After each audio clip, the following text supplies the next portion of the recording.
Congress has done it once again. They've kicked the proverbial can down the road, passing a 45-day funding bill to keep the government running. Now, the deadline for getting spending bills passed is November 17th. Joining us this morning, the Speaker of the House, Kevin McCarthy. Good morning. You've had a heck of a week. Yeah. There is a lot to get to with you. I want to start, though, on the news this morning from Congressman Matt Gaetz, who says he's going to seek a motion to vacate. He's going to try to oust you as Speaker of the House.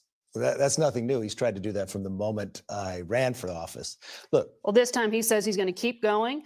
May not get there before the 15th ballot, but it took 15 for Kevin McCarthy. He says he's coming for you. Can you survive? Yes, I'll survive. You know, this is personal with Matt. Matt voted against the most conservative ability to protect our border, secure our border. He's more interested in securing TV interviews than doing something. He wanted to push us into a shutdown, even threatening his own district with all the military people there who would not be paid, only because he wants to take this motion. So be it, bring it on, let's get over with it, and let's start governing. If he's upset because he tried to push us in a shutdown and I made sure government didn't shut down, then let's have that fight. You need 218 votes to vacate. Has Hakeem Jeffries, the Democratic leader, said that he will? No. He hasn't said what? He hasn't said anything about what he's going to do. Look, Democrats could cross over and follow Gaetz's lead on this? Yeah, look, Gaetz is trying to work with Democrats. He's reached out to Swalwell, to AOC, and others. But if that's the way we're going to govern, I don't think America is going to be successful. Look, at the end of the day, think of everything we've been able to accomplish so far. Parents' Bill of Rights. We passed the most conservative bill to protect our border, make America energy independent. We've been able to cut $2 trillion in the debt ceiling, get work requirements back in. The hard part we have right now is the Senate has not passed one appropriation bill.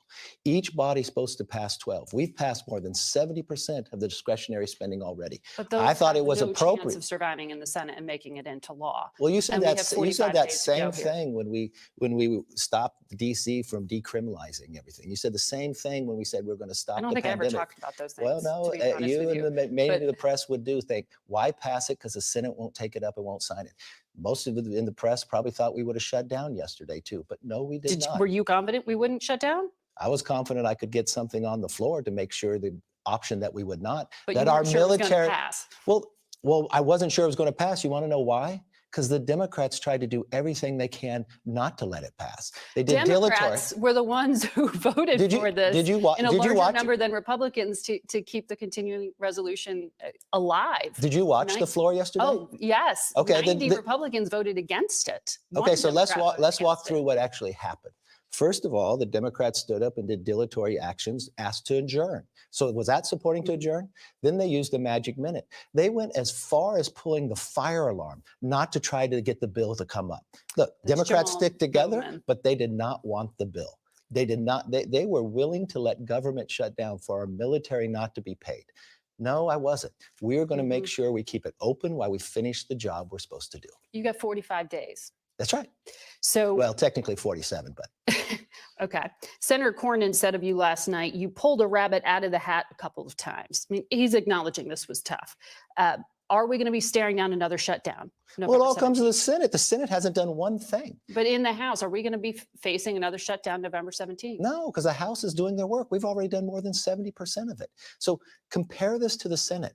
The Senate hasn't passed one bill. The Senate didn't pass anything about the shutdown. The Senate hasn't passed anything about securing the border. The Senate hasn't passed anything about $100 a barrel. The House hasn't passed anything about the border that could actually become law. Yes, we have. No. Not that could become law. That's your opinion. The House is its own body. The Senate is its own body. We're not going to surrender to the Senate.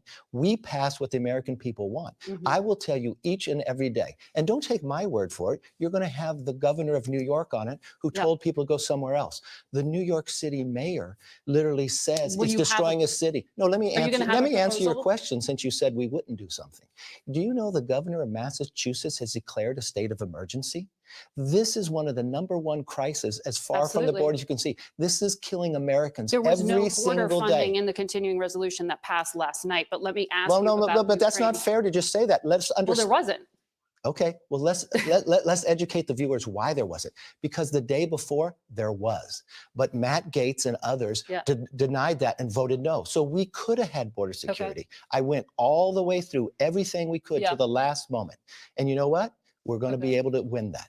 When will you be able to bring a vote on Ukraine aid? The White House says that you are going to do this quickly. Look, the priority for me is America and our borders. Now, I support being able to make sure Ukraine has the weapons that they need, but I firmly support the border first. So we've got to find a way that we can do this together.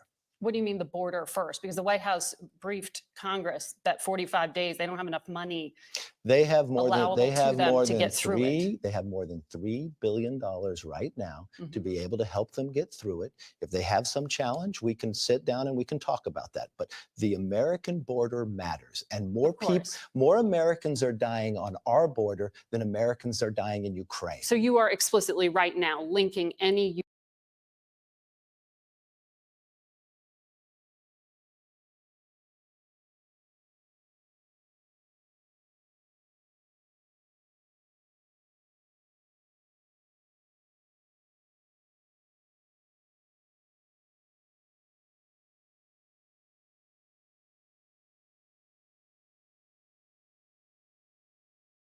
%51 of voters said they definitely will not be voting for Joe Biden. A new poll by Monmouth University finds while 42% of voters said they definitely will be voting for President Biden, but with over half saying the commander-in-chief will definitely not be getting their vote in 2024.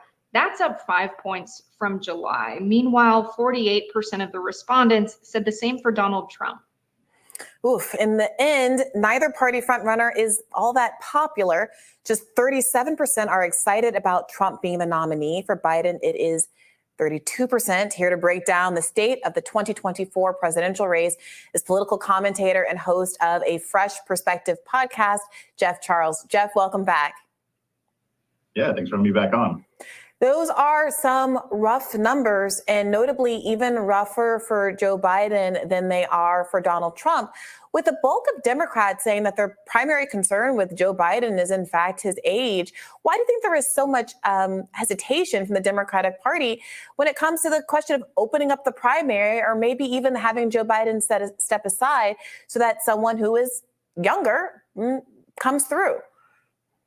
Yeah, Bianna, I hear that question a lot from Democrats. A lot of Democrats are frustrated by the fact that they have this one guy who was going to be the nominee that was basically chosen for them. And I think maybe because they believe that Biden beat Trump in 2020, he can do it again. Maybe they think that this is the best way they can go. Maybe they don't think that they have anybody on the bench that could possibly do as good of a job in the election. I think it's a mistake, but it's really hard to kind of figure out what their reasoning is. So it seems that there's a lot of distaste for either candidate, but fewer excitement for either candidate. Does this mean that there's a path for a third-party candidate to be successful, in your opinion, in 2024? I don't think that there was going to be a chance that a third-party candidate could win, but I think that a third-party candidate could make a huge splash. I mean, I've seen multiple polls showing that about between 20 and 30% of people would consider a third-party candidate, especially if the match tends to be DeSantis versus Biden. You see the support for a third candidate going up in that instance. And I think people are getting fed up with the two-party system. And I think that the duopoly is taking a great hit here. So I do think that there's a very good opportunity for a libertarian candidate to make some waves. So obviously RFK Jr. has pre-announced that he plans to announce on October 9th that he will be running third party. He says the reason why is that the Democratic Party has not allowed him to compete sincerely, hasn't held debates, has changed the order of the primary schedule, et cetera. So in some ways, this primary has really become a referendum on the Democratic Party being maybe not so democratic in the first place. But when I hear you say a Ron DeSantis Joe Biden matchup is a kind of ideal ground for a third party candidate, is that because we're seeing polls now which suggest that RFK Jr. would pull more from Donald Trump than Joe Biden? And if Donald Trump isn't in the race, then it's a potential boon for someone like RFK Jr. Yeah, I think a lot of Trump's base is very loyal to him. So if he's not the nominee, they might be willing to consider a third party candidate or an RFK Jr. And that could potentially hurt Republicans maybe a little bit more than Democrats. I mean, I've seen people argue both ways, but I tend to think that it'll probably hurt Republicans more than Democrats. What we don't know yet is how much is it really going to hurt either party for RFK Jr. to be in the race.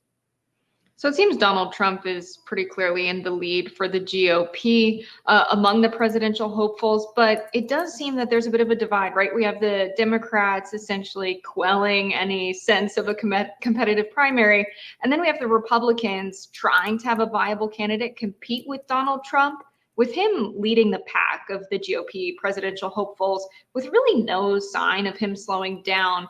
We've got a 538 tracker showing Trump standing at the top with just over 55% support, followed by Ron DeSantis, who's at a distant second. And then we've got Nikki Haley in third place. Well, according to Politico, the Republican National Committee will require candidates meet at a threshold to get on the debate stage. They will need to have 70,000 individual donors and hit 4% in either 2 national polls or 1 national poll and 2 polls from separate early states, which could force candidates polling in single digits like Tim Scott, Chris Christie, and Doug Burgum out of the 2024 race. So can we expect that some of these debate rules start to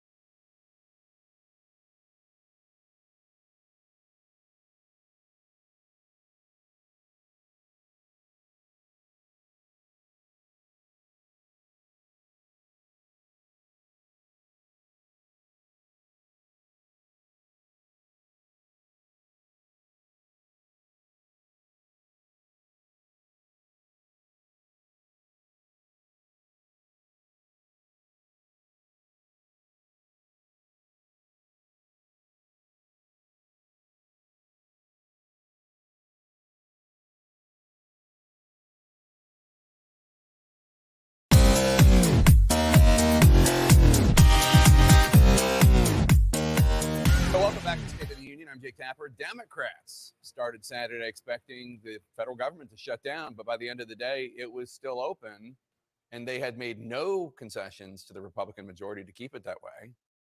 Joining us now, New York Democratic Congresswoman Alexandria Ocasio-Cortez. So, first of all, you just heard Congressman Matt Gaetz say he's going to move to oust McCarthy as Speaker this week. If a motion to vacate the chair comes to the floor, how would you vote?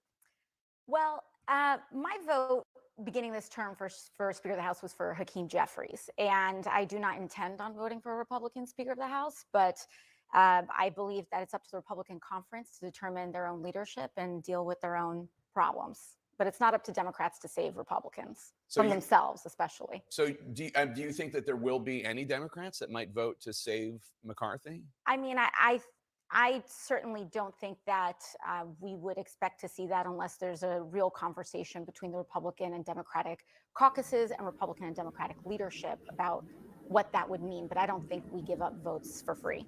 And but would you vote to vacate? Would you vote to get rid of McCarthy as Speaker? Would I cast that vote? Absolutely. Absolutely. Welcome to Straight Outta Politics. I'm CJ. We're going to get right into it because this is breaking news. I got to watch what's happening live on different channels. So we're going to be switching between different channels from Fox News to see, the 3 major cable networks will be flipping through all of them, talking about this story of the supposed vote is coming up soon. So let me catch everybody who may not know everything that's going on, but the Freedom Caucus, or I should say Matt Gaetz and the Freedom Caucus, are looking to vacate the speaker or call for a motion to vacate, which means get rid of the speaker. And that speaker is Kevin McCarthy. So they're looking to get rid of him. From their perspective, he's broken their promises, and he has lied. And Matt Gaetz has said this on the floor of the Senate. On the floor of the House. He said this in many interviews. He is very upfront about it. And yesterday, it's been back and forth. Kevin McCarthy's doing interviews, responding to Matt Gaetz. Matt Gaetz is doing interviews, and so they're talking to each other through media, through different interviews, right? Then they get to Twitter, and at some point, McCarthy says, "Bring it to Matt Gaetz." So Matt Gaetz goes. I'm not saying this is the sequence of the. I'm not saying he saw the text and then he went to the house, but then he goes. Another part of this story, I should say, not then. The next part of this, or another part of this story, is Matt Gaetz goes to the House floor and files the motion to vacate. And then he responds to Kevin McCarthy with "just did." He quote tweets him, "just did." So now we are here the next day, which is, to my understanding, he's supposed to bring, and that's so weird, the speaker, the one who's getting getting vacated.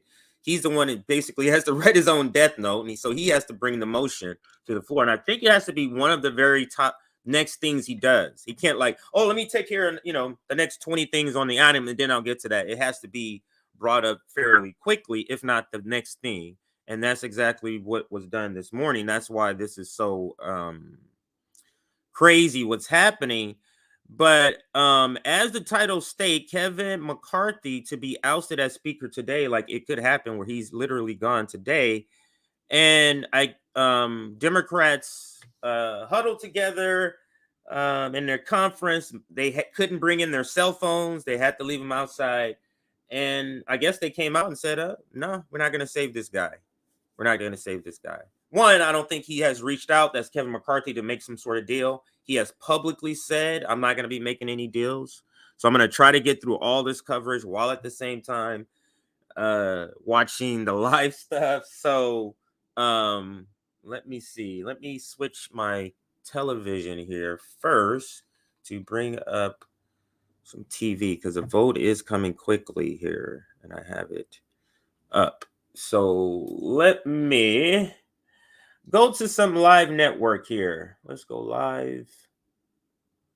And I'll have that playing in the background for myself, just so I can make sure I'm catching anything, any news conferences or anything like that. All right. So this is how it's going to go. So it's going to be very sort of switching over and over.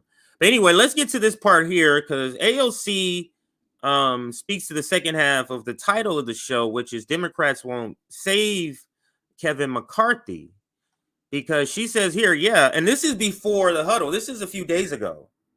This interview. I think it's State of the Union comes on Sunday. So 2 days ago.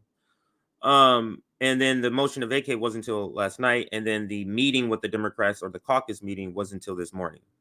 So this interview happened before then, and she was already saying, yes, I would absolutely cast that vote. The problem is Kevin McCarthy has done a lot of things recently that would not get necessarily Democrats that would want to help him, and that is bringing an impeachment inquiry, for example, and several other things. But let's get back to this interview. And I just want to hear the sound again before commenting again. Let's listen a little more. You just heard Congressman Matt Gaetz say he's going to move to oust McCarthy as speaker this week. If a motion to vacate the chair comes to the floor, how would you vote? Well, my vote beginning this term for Speaker of the House was for Hakeem Jeffries, and I do not intend on voting for a Republican Speaker of the House. But what's weird is that AOC thinks that's a good answer. She thinks saying I voted for Hakeem Jeffries is somehow better than Kevin McCarthy. That's what's weird. That's suspicious, right? Hakeem Jeffries is terrible. Hakeem Jeffries literally spat in progressives' faces. Hakeem Jeffries literally is putting up money to stop progressives. And she thinks that's a good answer or that's a good option that she made. Let's continue though. I believe that it's up to the Republican conference to determine their own leadership and deal with their own problems. But it's not up to Democrats to save Republicans from themselves, especially. So do you think that there will be any Democrats that might vote to save McCarthy? I mean, I certainly don't think that we would expect to see that unless there's a real conversation between the Republican and Democratic caucuses and Republican and Democratic leadership about what that would mean. But I don't think we give up votes for free. And would you Now, let me pause here because Kevin McCarthy does publicly come out and say he's not going to do anything. And I'm sure he's seen this where she says it's not going to be for free. There's going to be some negotiation. So what is Kevin is going to think when he hears that? Oh, you want me to stop the impeachment inquiry? That's not going to happen. So it's almost like I know what you're going to ask for, so I'm not even going to reach out because you're going to ask for something that's so ridiculous. Like, come on. So maybe that's what happened. But let's continue with the video. You vote to vacate? Would you vote to get rid of McCarthy as Would Speaker? I cast that vote? Absolutely. Absolutely. I think Kevin McCarthy is a very weak speaker. He clearly has lost control of his caucus. He has brought the United States. So the person who did not perform Force the Vote, and we're literally watching Force the Vote. Let's all make sure we understand what's happening here. We are watching the results or the plan after Force the Vote. Like if you have a strategy, okay, we're going to force the vote, and then these are the things we're going to do after. We're literally watching it happen. That the left, AOC in particular, and several other people in the squad could have been doing extracting. She could be Matt Gaetz right now. But she now wants to critique and label what's happening as some sort of chaos. Let me get the right phrasing she said. Let me go back a few seconds here. Kevin McCarthy is a very weak speaker. What makes him weak? And if whatever makes him weak, do you prefer a strong speaker? Is that why you didn't do Force the Vote? Is that what I'm reading? Am I reading into this? Is anybody else reading it that way? Did you not want to make Pelosi a weak speaker? That's why you didn't do this? Let's continue. He clearly has lost control of his caucus. He has brought the United States and millions of Americans to the brink, waiting until the final hour to keep the government open. And even then, only issuing a 45-day extension. So we're going to be right back in this place. So the Freedom Caucus is willing to bring the government to the brink of shutdown for what they want. And what AOC is saying that I'm not willing to do anything in the area of this.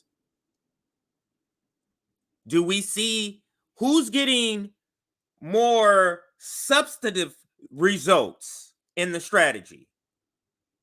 Who? I mean, is this even a question? The Freedom Caucus is light years ahead in what they're getting in results. I mean, look at what's happening. This is the ultimate, isn't it? Saying, hey, you who made a deal and you got us to vote for you, you reneged on the deal. It's time for you to get your ass up out of here. Why do people on the left, in particular elected leftists, think that having that power is a bad thing in order to get Medicare for all? How are we ever going to get these things? Let me say we. Let me take we out. How are those who want to go through the Democratic Party? How are you going to get that if you're not willing to do the things that Matt Gaetz is doing right now? How are you going to get that? You're literally not. We are seeing the results of people willing to go to the mat for whatever they believe. Why can't we get a leftist to do this in Congress to do this? In November.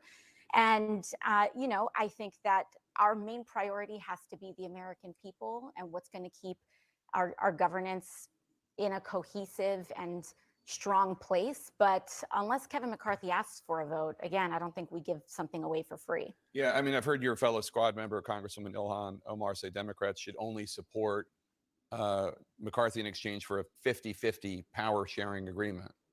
Well, I mean, I think when it comes to power sharing, we will watch discuss that this. as a caucus and what we would She caught finally herself. accept or not. But again, it comes at a price. You don't just vote for a Republican speaker for nothing. That's not what we're elected here to do. We're elected here to make sure that we raise. You were elected here to vote for Nancy Pelosi and Hakeem Jeffries, right? Were you elected to do that? Because I would say you weren't elected to do that either. I mean, if we're saying what you are and what you're not elected to do, just saying. Let's listen to a little more, and then there's nothing breaking major. There's still just more discussion in the background, so we're fine as far as anything developing. Drugs, and to make sure that we work for working class Americans.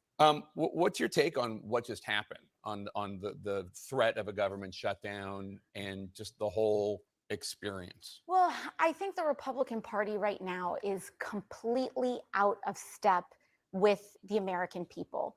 And what we saw today and what we saw this week leading up to this final hour, compromise, not even a compromise, but really capitulation by the Republican Party, we saw them go through every single possible iteration of cutting benefits. They tried to cut across the board 30% of the budgets of critical agencies like the Social Security Administration. They voted, some of the most moderate members, quote unquote, moderate members of the Republican Party, casted votes for things like 80% cuts under the Department of Education to low income schools. This is not a moderate party. I agree with what she's saying here. I'm watching, they're voting for some motion. It's not related to what's happening, some other thing. I agree with what she's saying.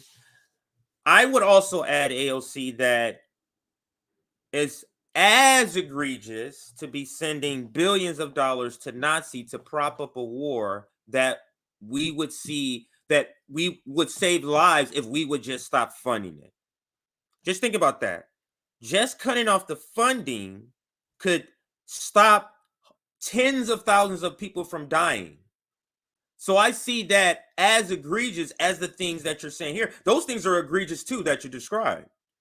But both are. I think I'm being consistent. Period. There are not moderates in the Republican Party. There are just different degrees of fealty to Donald Trump. But it starts with a lot of fealty and then it goes to extreme fealty. And so we saw them go through every single iteration, walk through into every single wall, kind of run around the house like a Roomba. And until they found a door that House Democrats opened, they finally realized that we should not shut down the government in order to deny trans service members the ability to get health care, in order to deny female service members the ability to get an abortion. And, they filed an extension for 45 days until we're back in here. So let me just ask you about the larger issue. I'm not going to disagree with your description of them walking into walls, but the issue of the she did your job, because that's what she's here for. Just as a factual matter, the U.S. government spends more money than we take in. Now, whether you think we should cut spending or whether you think we should take in more through higher taxes, the books are not balanced, right? And the national debt is $33 trillion. Matt Gaetz said that. That was correct. The U.S. spent $475 billion last year just on interest payments on the debt. $475 billion. That's more money than went to food stamps. That is obviously money that could be better spent than on interest payments. It's more money than went to food stamps and temporary assistance for needy families and federal disability benefits and the earned income tax credit and the children's health insurance program combined, all of that combined. So it's a colossal waste of money. And it would be better if we got our fiscal house in order. Don't you agree with that? And isn't there a progressive case to be made about trying to balance the budget? Absolutely. And I vociferously disagree with any assertion that progressivism is somehow incompatible with fiscal responsibility. Progressivism believes in making investments that actually have returns. It means investing in education. Then how the hell are you voting for Ukraine? We're getting zero return on that. It's like I could not have the ability to be speaking because those are the things that would, like, if I was in her shoes and I knew I voted for Ukraine, it was showing my face as I'm saying these words. That ability to shut off a tale that you're lying. When you cross that threshold, that's when you really establishment, and that's what she has crossed. AOC. Let's go to a little bit of the videos now that I wanted to show. Let's start with Inside Politics here. Let me bring it up before I bring it up here. So we're going to just go through different, and maybe I'll come back to this, but I do want to start because I don't want to get too far behind just in case there is some news that I'm going to have to switch to. So I want to kind of get through some of the stories and some of the conversations. We'll start with this terrible person. I think this is Tory, what's his name? Richie. He's being interviewed. Actually, let's go back here. And let's talk about man, it's so many breaking stories, but let's stay focused, everybody. There is a lot of breaking news that's happening with some cases, Hunter Biden and some other stuff. So maybe we'll get to that, but let's stay focused on what's happening with the speakership here. I'm trying to get to this previous interview so we can catch this here.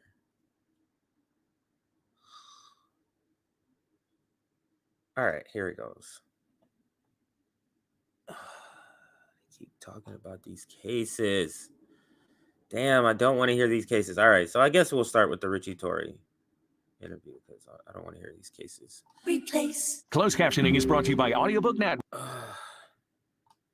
Despise commercials. All right, here it goes. Dana Bash. Want to earn more profits and find a new audience?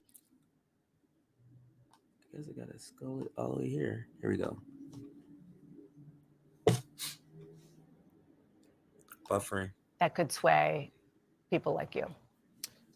Well, look, for me, it's not a decision that I would make individually. It's a decision that we should make collectively as a caucus under the leadership of Leader Jeffries. So my rule.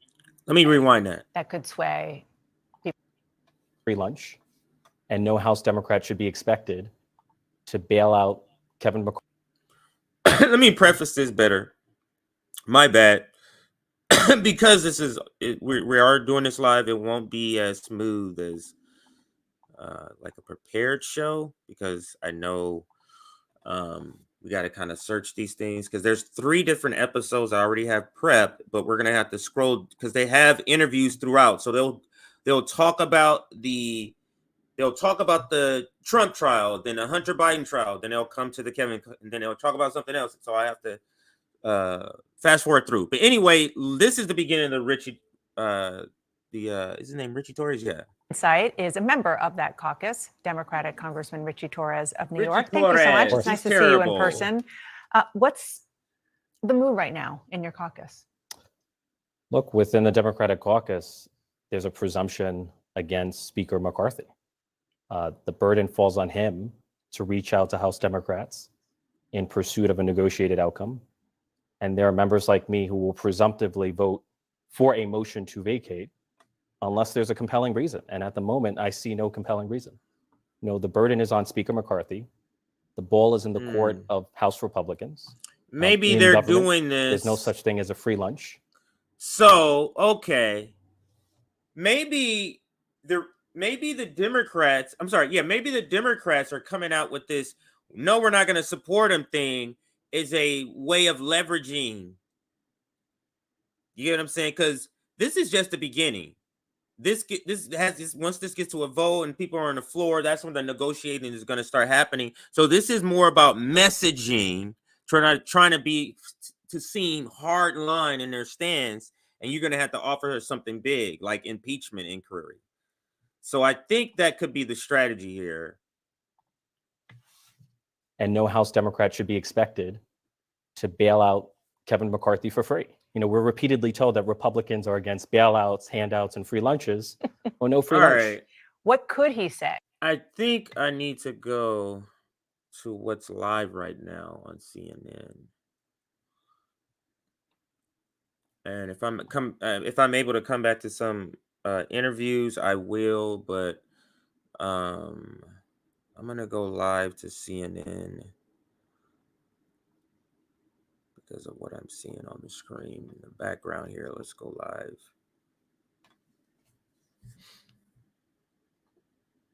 Let's listen in. It's a panel, but there's a vote going on. Nancy, I mean, you can speak to this because you actually worked in the House leadership, but Nancy Pelosi did.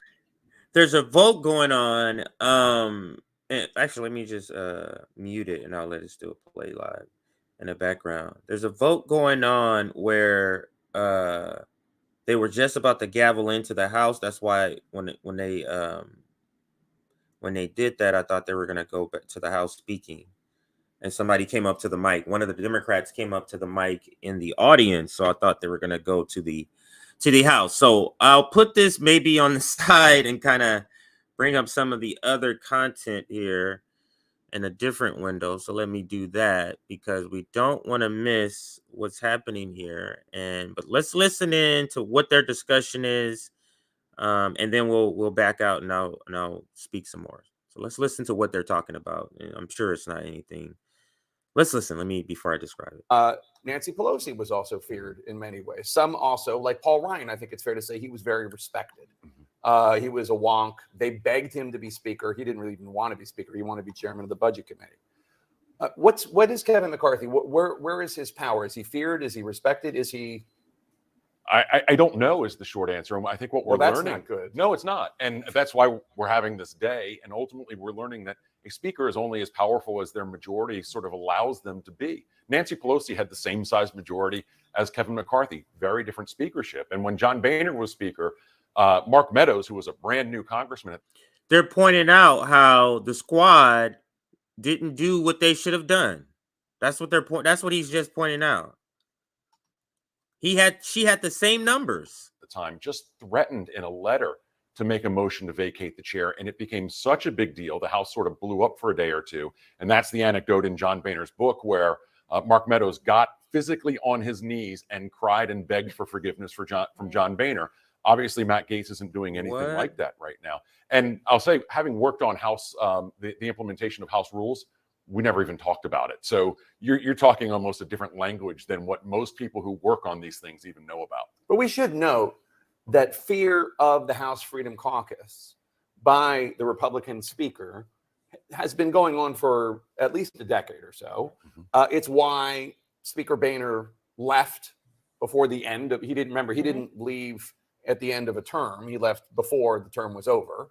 Abruptly, one random day when none of us were expecting it. Day. Right. Yes. And also, like, I remember Speaker Boehner, and you probably at this breakfast, at least two of the three were at this breakfast, when he was talking about how he was going to introduce immigration reform. Because it's amazing how all you have to do is listen and talk to these people talk and what they think about power and really what they think about democracy. They're telling you what they really think. They view a speaker having power to keep people in line who are from different places in the 50 states who should have different views. They view that as a well-oiled democracy. Staying in line is a well-oiled democracy, and that's how it should be happening. That's absolutely not how. I mean, our government is even set up to it's set up to be adversarial, but the people who are in power, who are bought up by these corporations, they want us to be fall in line. This is why it's such a shock to the system about the Ukraine funding too.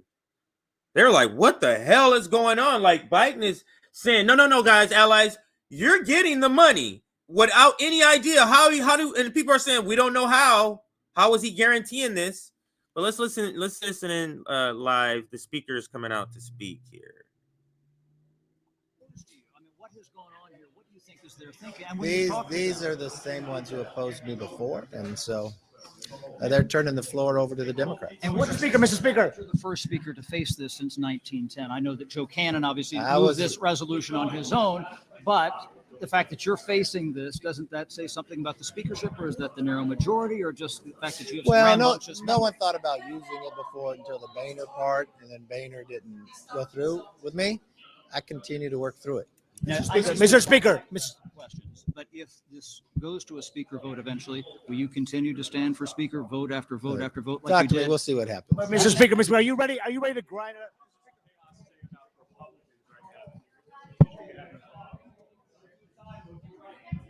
Mr. Speaker.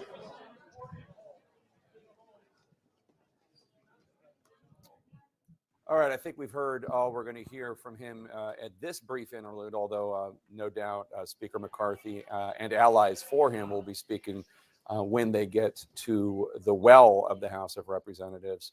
But let us continue our conversation. You were talking, Ashley. I'm sorry. No worries. I think this is a Donald Trump issue because you have people who Donald Trump dispensed all rules, even if they were still written on paper. And so now you have Kevin McCarthy making promises, and it did come back to bite him. But again, if Donald Trump wanted to intervene right now and call some House members, I think that this might end in a different way. You see how they look at power? You see how she described it. Listen to that. Dispensed all rules, even if they were still written on paper. And so now you have Kevin McCarthy making promises, and it did come back to bite him. But Kevin McCarthy making promises, and it did come back to bite him. That's how democracy is supposed to work. And he broke those promises. Now he's seeing, I guess he didn't think they would actually do this, but bold to Donald Trump again, he might not be in this situation with Democrats. Donald Trump is the backdrop of a lot of this.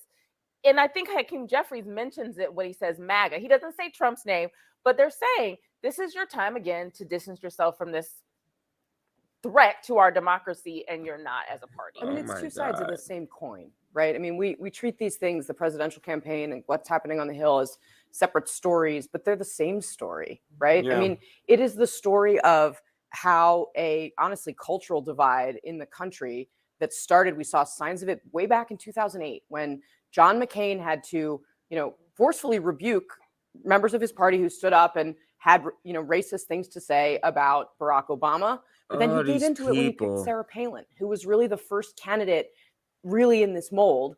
And you saw it emerge in House race after House race. These House races are easier to win. They're smaller areas. They're more gerrymandered, so they're more one party or the other. That's why you've seen concentrationism here. But it's coming into the U.S. Senate as well. I mean, Tommy Tuberville is kind of.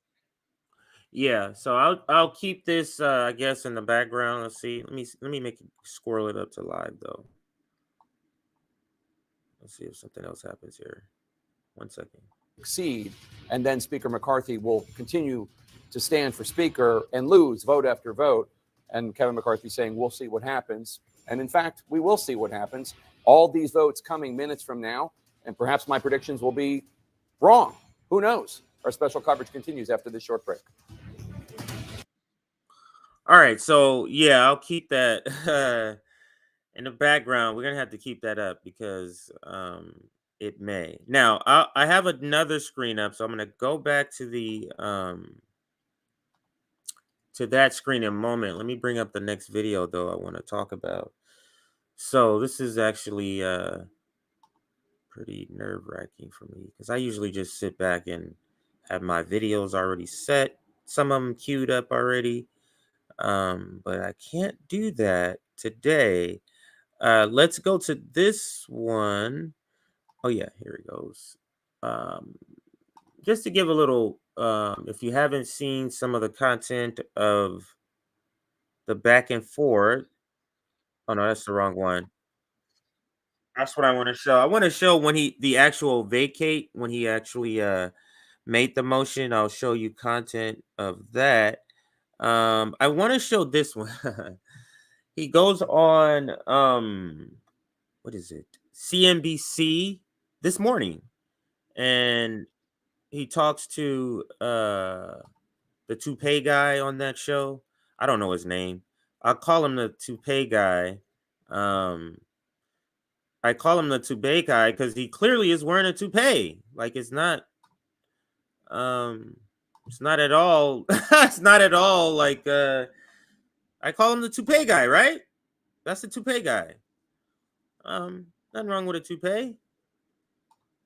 But yeah, let's listen to the toupee guy, and he interviews Kevin McCarthy. House Speaker Kevin McCarthy helped get a short-term bill This to fund the morning. government passed over the weekend, but now he's facing a challenge to his leadership from Florida Republican Matt Gaetz. Gaetz filing a resolution to force These a vote people on on whether to here, keep this guy in McCarthy particular as doesn't Speaker like Matt last night. Gaetz. Just to The give you, Speaker tweeted, "Bring it on." A short time later, Gaetz replied, "Just did. Join us now, Speaker of the House Kevin oh, McCarthy." that's the tweet I was Great talking to have you about on, earlier. Speaker, on the Speaker on a day where you can answer and tell us exactly what's happening. We know, and you've pointed out many, many times, you're an optimist. We also know and pointed it out, your demise has been greatly exaggerated many times in the past, and you will never give up, as you said. Do you expect to be able to keep the speakership, and at least for this next week? Yes, I do. I go week to week. When I was just on here last week, and you thought all government was going to shut down. And I said, you know what? I'm an optimist, and I put my money on myself, and I still do to this day. He put his money on himself, but yeah, but there is something wrong with a bad toupee. I was trying to be nice. That's freaking hilarious. But there is something wrong with it. Oh, that's hilarious. All right. I thought I saw another comment. Here. It's okay. McCarthy is just gonna get a lobbyist job at a bank or a pharmacy company. Well, I mean, he's still gonna be in Congress. And the thing is, he's likely, even if they vote him out or vote to oust him, and then when they go to try to pick another speaker, which will be later today or tomorrow, he might throw his hat in because he might be the person that could get the most votes, and it's just a renegotiation, I guess. But I don't know if Matt Gaetz and the Freedom Caucus, why would they trust him again? Like, why would they do that? So I don't know what would proceed after that.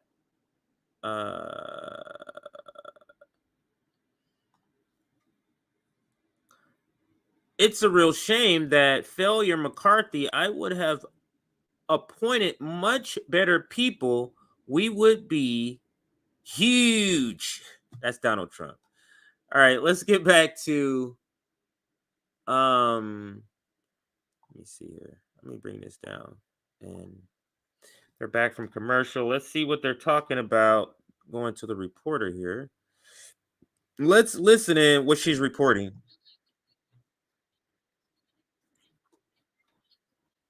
A minority voice in their conference. McCarthy, they say, has broad and widespread support. But as Stephanie Bice told me, one key ally of the speaker, right now, in her view, Matt Gaetz is playing a narcissistic game of charades. You also have this from Dusty Johnson. If McCarthy loses the votes today, do you think he's going to fight? Do you think he's going to run for speaker again?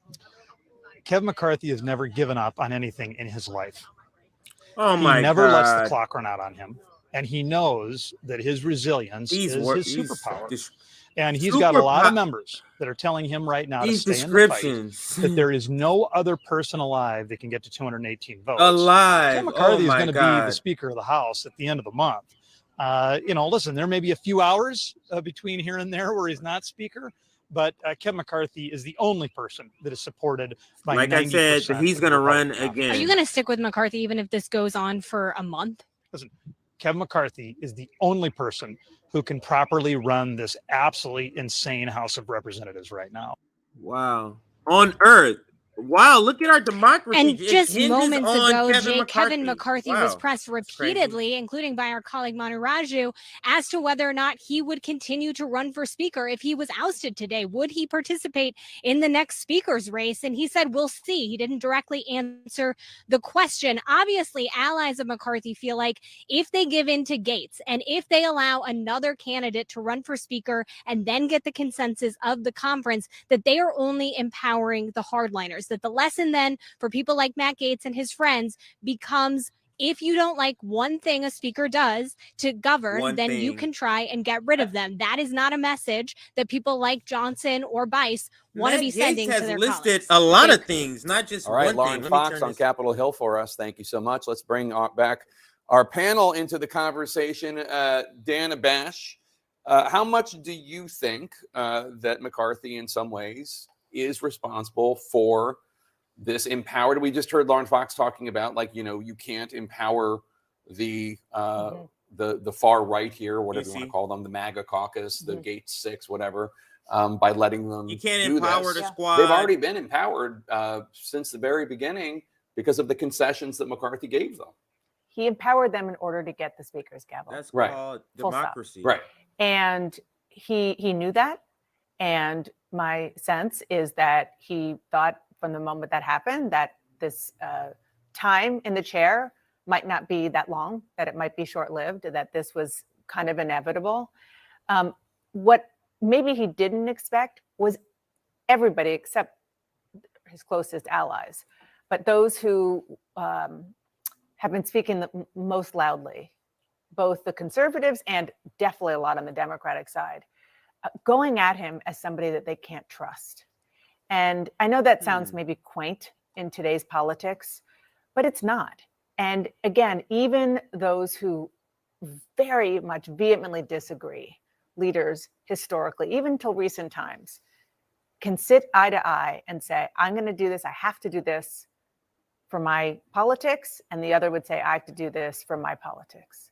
And the frustration with Kevin McCarthy is what you said, Casey, earlier, which is that he is so used to being liked and so wants to be liked, and it's how he got where he is, that he... Yeah, I don't need to hear these propagandist emotional descriptions of somebody. So I'll check back in with the conversation to see if they are talking more about an impending vote to actually get him out. So that's what I'm listening for. But I have that also on the TV back here, so I'll look for that. But let's finish off what he's saying in this interview here. And like I said, I'll go back to the live coverage after we get a little more content. This is a short interview from Kevin McCarthy and the toupee guy on CNN.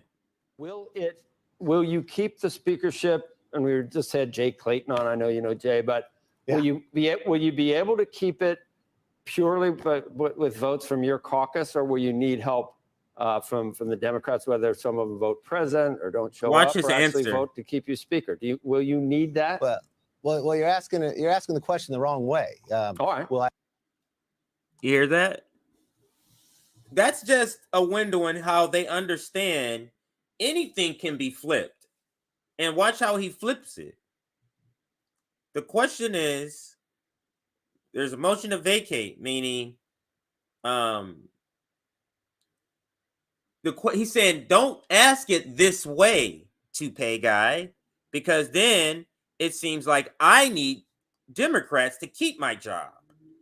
You should ask it in a way where he needs Democrats to get rid of me. That's what he's saying here. So let's get back to what he's saying. Oh, shoot. Okay, so Ranu Maju, is that his name? He is interviewing somebody. So I'm going to go back to the live coverage again. I kind of like this switching back and forth.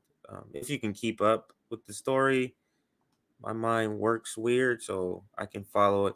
But I am going to go back a few seconds so we can see the beginning of him talking to him here. So let's go back. And let's play here. that it might be short-lived, that this was kind of definitely agree. Is what you said, Casey, earlier has led to him lying because he made so that the United States didn't default on its debt with the Democrats. Earlier. Some of it is that maybe these Congressman Murphy, thank you so much for joining us. Obviously, this vote is going to happen on the House floor. You are a supporter of Kevin McCarthy's. What is your message to Congressman Matt Gaetz, who is pushing this effort right now and may actually succeed? Well, I just question the motivation. Why are you doing this? Is it for personal aggrandizement? Is it just to get good airtime for a governor's race in Florida in 2 years. You know, nothing's changed. When you handicap the speaker at the beginning of the year by doing this, I'm wondering, is your strategy with this interview, is it to make Matt mad to dig in more? Is that what your strategy is? Because to say, the question is, why are you doing this? And then you ramble off a bunch of sarcastic shit. What is the point? What are you trying to do? I mean, what is that for? Are you just playing to the brain dead audience of CNN? Is that what you're doing because you know that's what their audience wants to hear? Let's continue with the interview. I think he's done a very, very good job considering the circumstances. Is it perfect? No, but no one in this situation is going to be perfect. But this is personal.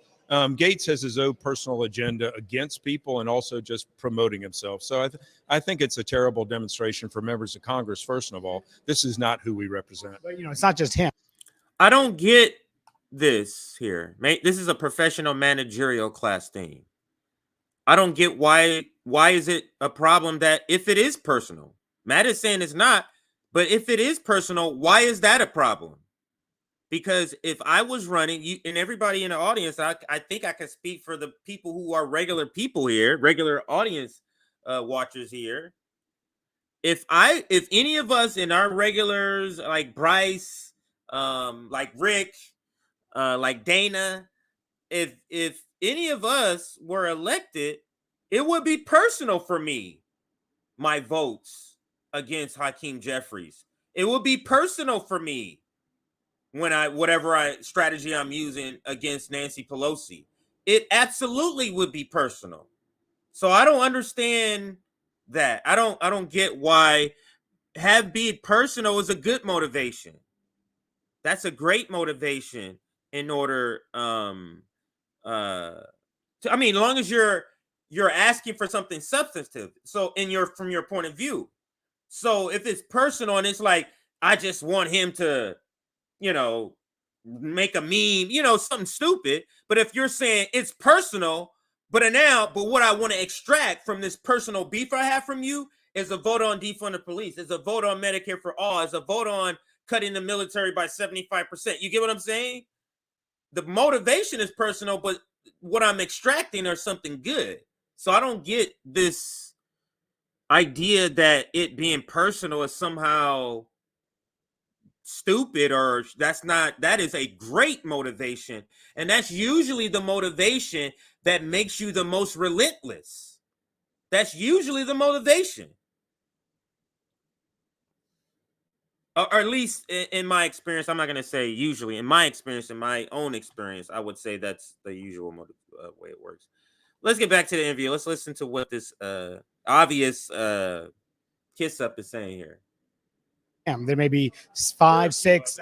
What do you say to those 7, 8, 9, 10? But all right, I need to go live. They're going to the House floor here. I need to go live on the video. I need to fast forward. There's a gentleman from Oklahoma seek recognition.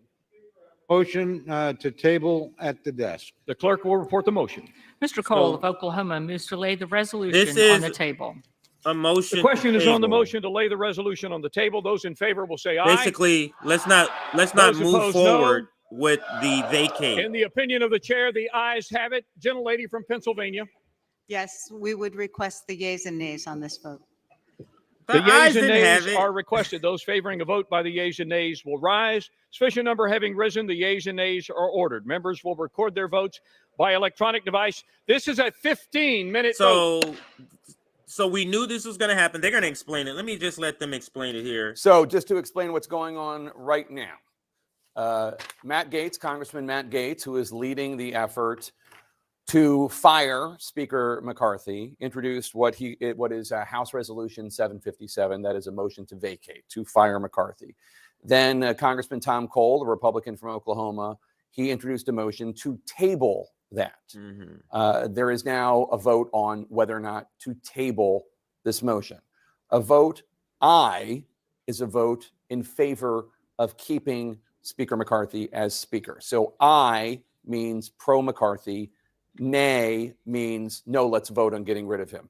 Manu Raju, let's go to you and get your view on what's going on right now.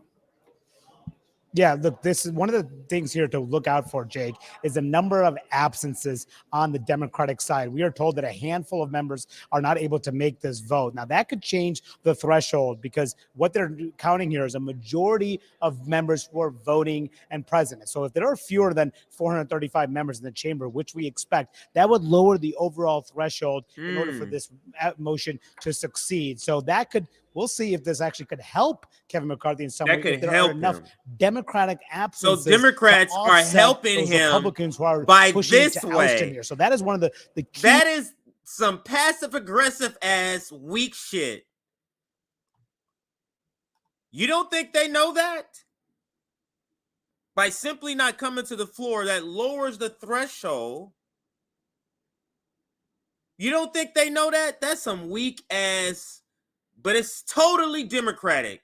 Totally questions at this moment. But right now, as you can see, there are 10 Republicans who are voting to essentially keep this resolution alive. That we've been saying all along, if all 435 members are there and all Democrats vote for this effort, he only needs 5. Matt Gaetz only needs 5 Republicans to side with him. Already 10 and counting. That is a very bad sign for Kevin McCarthy. But again, the question will be how many members ultimately are there and voting. But also we're seeing there's one Democrat vote who is a Democratic member who's voting yes. We'll see if that was a mistake or if that was intentional or not. Sometimes these members vote and they realize they meant to vote no and vote yes, and they change it before the time is up here. But at the moment, 10 Republicans voting and counting, a warning sign for Kevin McCarthy that he could very well lose this vote. But again, we will see how many absences are there and whether that changes the threshold there for the speaker. But at the moment, not looking good for him in this first key test vote, Jake. That's right. There are roughly 12 and a half minutes left in this vote, a 15-minute vote.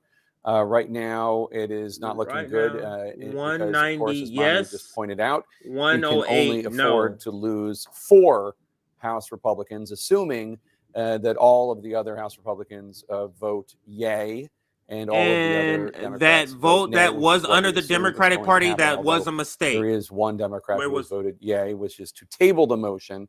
Again, But for those he keeping took it track off. at home, You can tell a them. yay is in favor of tabling the motion to get rid of McCarthy. Maybe he can't see that it's been and updated. a nay is in Yeah, it's been favor of updated. They proceeding took with a it off. vote to get rid of McCarthy. It's all very wonky, but basically, yay means for McCarthy, nay means against McCarthy. We got it. We got And the right yay, now, nay if we're explanation looking, twice, and 3 Manu times. pointed out that the no votes are actually significant as well. We'll get into that when we get down to the number at the end. 192 to 127 right Yeah, now. the Democrat, that was a yay. Yes, so the Democrat either made a mistake or Yeah, they made a somebody mistake. said, They "What took it on off, earth so are now they they're doing?" correcting it. And he said, "Oh, I think this is nonsense." And they said, "You're going to get primaried." I'm making it all up. That's not. So right now, The 10 other, Republicans say no. Thing to look at is that's present. And one of the things prior to this morning's caucus meeting, you're nodding your head, that I had heard from some Democratic House members was that they were considering voting present. Why? Because what voting present does is brings the overall threshold. Manu was saying, if everybody's there, it's 218. And it brings the overall threshold of what is needed down, which could make it easier in this case, just to sort of cut through all the That's some Democratic procedure here. Make it easier for weak Kevin shit. McCarthy to Yeah, survive that's without actually having to vote to make him survive. You're That nodding is your head, some but my impression progress- after that is so this morning's professional caucus is that managerial class Democrats are not going to bullshit. do that anymore. Yeah, that was the talk late last week, Weak over the ass. weekend. Maybe State of the Gutless. Union or the interview he did on Face the Nation might have changed that. But coming out of caucus today, I don't think any Democrat is going to vote yay or present. It makes me think though, back when we in the 140 summer of 2020, Democrats, when 41 the polls around Democrats. the midterms and people were being asked, how do you feel about the direction of the country? And folks were saying they don't really like the direction it's going in. I think they're talking about votes like this. I think they're talking about moments like this. Yeah. It's 43 days to figure out how the government. They are just talking about stuff like this. They're also talking about Ukraine funding. Are you going to say that? is Let's open see. in how we fund, our budget. Mm-hmm. And we're wasting time on this. So we started out this vote knowing that there were 6 Republicans who were clearly going to vote to get rid of McCarthy. We now know of 10. One of the original 6 was Congressman Tim Burchett of Tennessee, who has now issued a statement, or not issued a statement, spoken to reporters. He told reporters that Speaker McCarthy called him and condescended to him about a previous statement that Burchett had made about how he was praying over the decision. On his way to the floor, the House floor today to vote, Oh, Burchett told yeah, I reporters, played quote, that too. "When I make a statement that I'm praying about it, I am praying about it. And when I get a call from the speaker and he belittles that, to me, that shows another reason why we need a change in leadership." Wow. I obviously was not privy to the phone call, but that is the reason why Burchett believes the guy who said he was that, praying for McCarthy was belittling his comment. I saw that he was gonna interview. Pray on that, which is obviously Wow. not what you want to be conveying, even if by accident. Maybe he knows he has the Democratic votes. Right now, maybe we have he knows that, and that's why he's roughly able to boast 50 like that. individuals who have yet to vote. And again, all of the Democrats who have voted, 171, Yeah, as of this moment, have 172 have voted 180 against McCarthy, against tabling the resolution in It's not favor absolutely of. live. Oh, let me move it forward. It's not vacate. absolutely In live. favor- Like, why is this? Sure. So All right, now it's Republican, absolutely you've live. been noting the gate 6. We would have to actually get to the motion to vacate to see if that number increases here. Correct. Clearly, the gate 6 have some camaraderie, some folks who are saying, hey, at least this much, we should get to that, but we're not going to vacate curious. It's going to be pretty They're similar. vacate curious. Vacancy curious, right? I mean, look, So- 2 things, Jake. First of all, part of this motion and what So the total vote, I can mute them. Right now, the yays are at 203. The nays are at 197. And right now it says 33 have not voted. That number could increase because I'm not sure everybody is on the floor. So that number of people who not voted yet could increase if more people who aren't on the floor yet come to the floor. Okay, so that's where we are at. Let me check in with all of you and what are all of you thinking? Who else? Because he mentioned Steve Scalise. That's who Matt Gaetz mentioned in the interview both times. I think it was I forget the show, but both interviews I saw, he mentioned Steve Scalise. We're at 204 to 198. Or Scalise, because I think he's second in command, but he's going through some sort of operation, some health procedure he's going through. He's going to be out a while, so that's unfortunate. But he has somebody. They have to pick somebody either today or tomorrow if this is successful. 200 to 204, 201 to 20. Wow, it's Democrats are coming in and starting to vote now. Democrats are all nays. Democrats all nays right now. Wow. It is getting close. Now the nays have taken over. 209 nays, 204 yays. There's still 5 minutes left, so there's still a ways before this 211 to 205. 211 to 205 is where the vote is at. So this vote will fall if it keeps in the same trajectory. This motion to do not take up the motion to vacate. This is saying no. Let's not do this motion to vacate. Let's not do this. Let's go back to sound. Let's see if Manu has something new to report on. Buck, Victoria Spartz, Andy Biggs, Matt Rosendale, Matt Gaetz, of course, who's leading this effort, Bob Good, Nancy Mace, and Tim Burchett. Those are the 10 at the moment. And just right now, Congressman Ogles of Tennessee is a yes as well. So that moves up one more member here. We're still waiting on Congressman Lauren Boebert, who has been coy about where she has been on this. But Jake, those are the 10 that are defying the speaker, and the ones, even though they're in the minority and the minority, the fact that they are voting with Democrats shows that this is major danger territory for the Speaker of the House to keep his job, to potentially push him out, which is expected this afternoon, declaring the office of the Speaker vacant because of the support of these members, along with Democrats, to oust Kevin McCarthy. That's what that this will be the end result of these votes here that are happening. So those 10 members, those 10 and counting, are voting to kick Kevin McCarthy out here, Jake. So we'll see where this vote ends up, but it's not looking good for the Speaker. 215 votes against McCarthy, 206 votes for McCarthy. If all members are voting, 218 will be the magic number, but there are some absences here. So it looks like Kevin McCarthy is going to lose his first key vote here, Jake. Right. There's still 12 members of Congress who have not voted. We know at least one of them is Nancy Pelosi, who is back in San Francisco. 11 She's in San Francisco. And right now, oh yeah, for whether the magic number is Feinstein 217 or 218. It is hard to imagine that Kevin McCarthy is not going to be on the losing end of this vote. This vote is not the vote to oust Speaker McCarthy. This vote is just to proceed to the vote to oust Speaker McCarthy. But 10 Republicans have joined with 206 Democrats. Those 10 Republicans are Davidson, Crane, Buck, Spartz, Biggs, Rosendale, Gates, Good, Mace, and Burchett of Tennessee. We heard the reasoning explained by Burchett earlier today. He said he was praying on how to vote, and he got a call from why would McCarthy, Kevin and he do thought that? McCarthy was making fun of him, was belittling and condescending him when he referred to praying. That's it. 218 nay votes. They are going to, unless people change their vote in the next 2.5 minutes, Speaker McCarthy, they are going to vote on whether or not to vacate. This has not happened since AOC did it. Remember, she did it. So this is indubitably a historic vote. Indubitably. Graphic, Jake. It's certainly the first time in history we've seen this graphic because, of course, C-SPAN did not exist in 1910. And when this vote took place with Speaker Cannon, there were not 435 members of Congress. Also, we should note this has been a historic speakership, in no matter how you slice it, because it was 15 ballots to get the McCarthy speakership.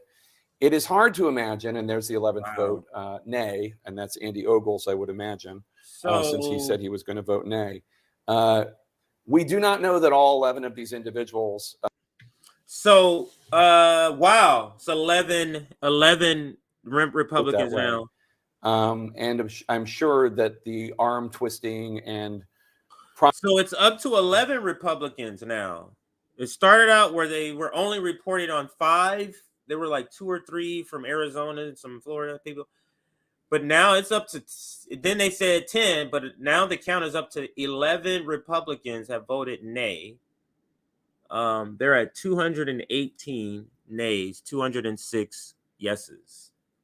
It's a minute left. So it's going to become official in 60 seconds here. I'll go back to their sound and let's see. I'd rather not be Kevin McCarthy right now. No, and one of the things that's interesting about the images that we see, that if you're not a full-time C-SPAN nerd like we all are, that you may not notice. I'm really more of a C-SPAN 2 nerd, but keep going. Book notes especially. Is a lot of those members of the Matt Gaetz 5 or 6, they're all on screen sitting next to each other. And members of Congress sort of congregate in their own little units and clubs. And if you're one of those members who's voting against Kevin McCarthy today, you're sticking very close with that little cabal. It's very middle school cafeteria. Absolutely. On that house. They're all mean girls. Like you guys. Remember back in January, because again, the House had not fully convened. All the rules about the cameras were different. We had all right, access 15 before seconds. each one of these seconds left and huddling.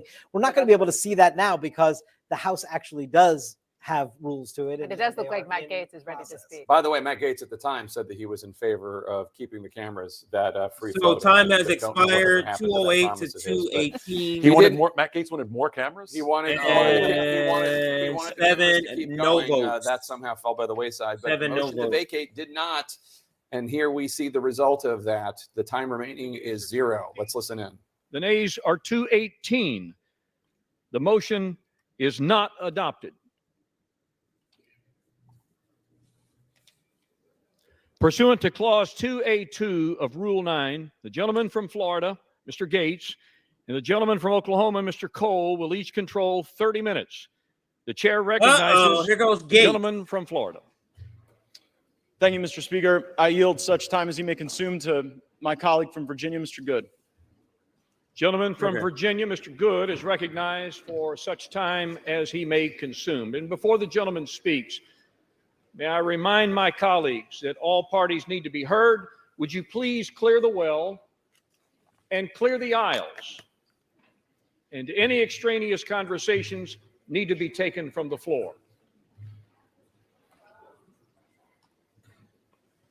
All right, let's see what is said here. That's the vote count. Let's see what's said.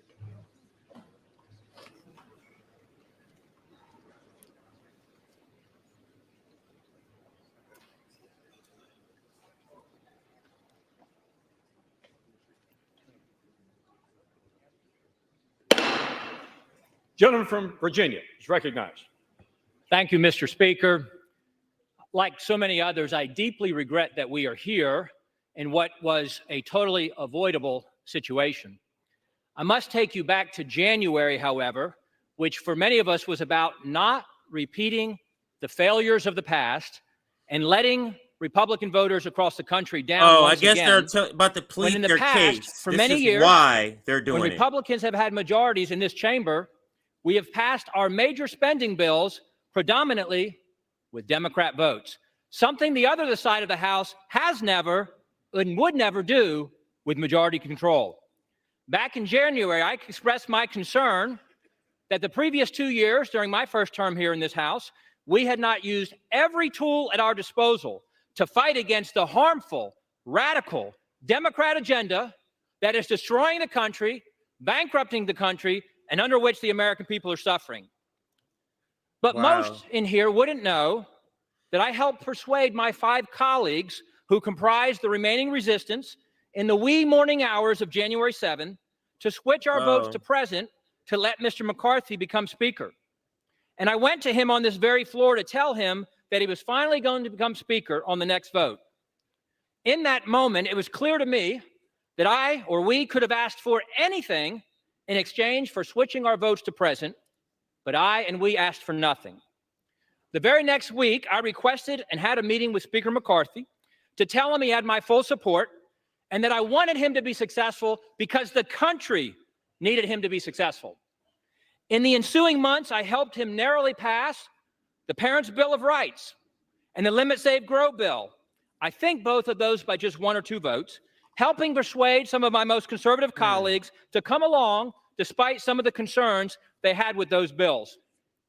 And we remained united as a conference through the Limit, Save, Grow vote as we passed a bill that was cutting spending to pre-COVID levels for non-defense discretionary spending, or just over $100 billion.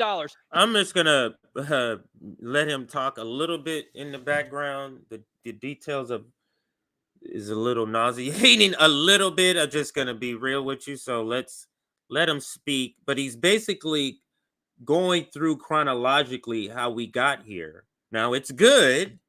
It's just that I need breaks. I can't listen to some of the stuff. Like I said, the strategy I like, what they want and why, and like what they want and what they're mad about. I'm not for those policies. So, but the strategy they're using, I am absolutely on board with. Let me see if I can go back in and my stomach has settled down. Increase to the debt ceiling through January of 25, as much as we can come together and gleefully spend through January of 25 with no significant wins for the American people in that FRA or Failed Responsibility Act. But the Speaker then said that we would use appropriations. We would use appropriations to bring the fight and finally reduce our spending.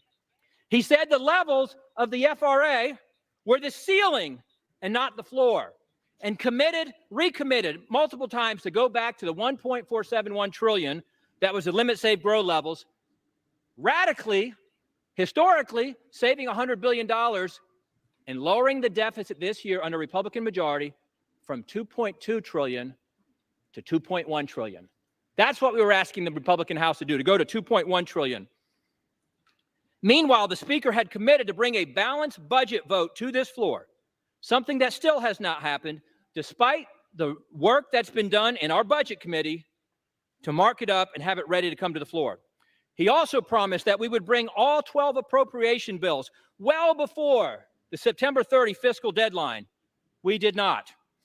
We simply, as Republicans, needed the Speaker to cast the vision, request the support of the entire conference, all of whom voted for the limit, save, grow levels, except for 4 who wanted to go even further, to lead us in joining him, sticking with him, supporting him, and sending the most conservative spending bills with the most conservative cuts possible to the Senate as the best starting position for negotiations with the Senate.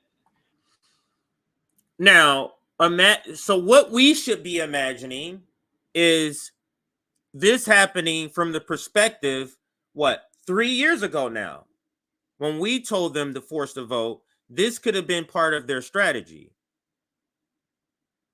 So you're in a motion to vacate. Now, let's say this is, I don't know, Ilhan Omar presenting the case. Listen, when we got here and we forced the vote on Nancy Pelosi back in 2020, she said this, and this. I was the one that convinced, Jamal Bowman, AOC, Ayanna Pressley to jump on and to allow Nancy Pelosi to become Speaker. All of what he's saying just shifted from the perspective that it should be, and that's them doing the same exact thing for lefty policies that you want, but using the same strategy. And Ilhan Omar could be on the floor of the House today, right now, chronologically talking about why we, the squad, are here to force a vote to vacate Speaker Hakeem Jeffries. That's where we should be. Or if at the time it would have been Nancy Pelosi in 2020. But that's how I like to envision, especially when they get on these tangents about these specific policy stuff they like.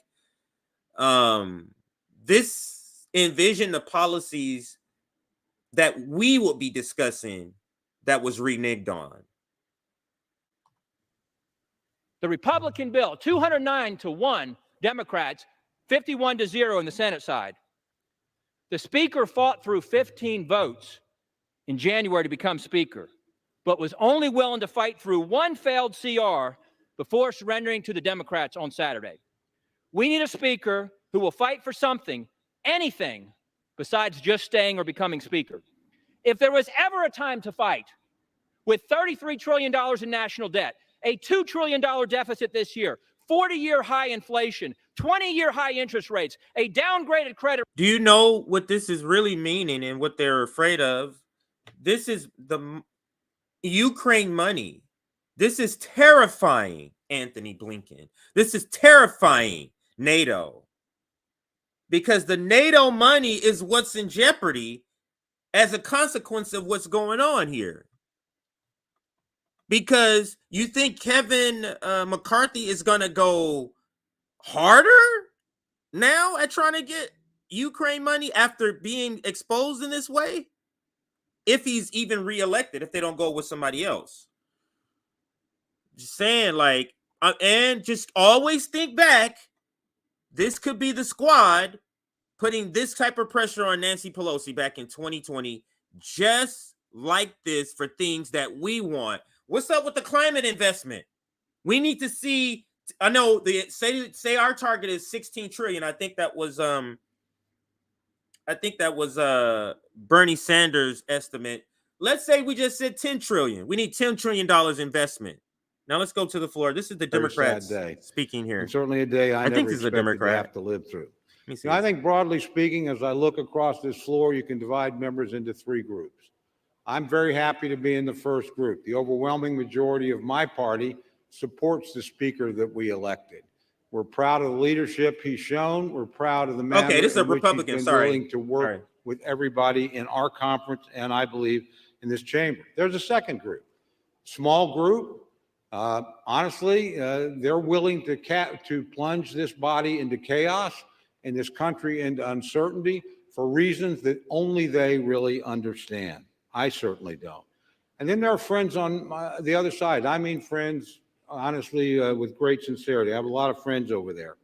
And I recognize that So this would be maybe Jim Clyburn jumping up, trying to chastise the squad if this was the other way around. But I would say, think long and hard before you plunge us into chaos, because that's where we're headed if we vacate the speakership. You know, I personally think there's really three reasons why we've come to this point. That's because at each three of these critical minutes, the speaker did the right thing. First, there was a speaker vote. Wow. You know, he got 85% of the vote in our conference, 90% of the vote from Republicans on this floor.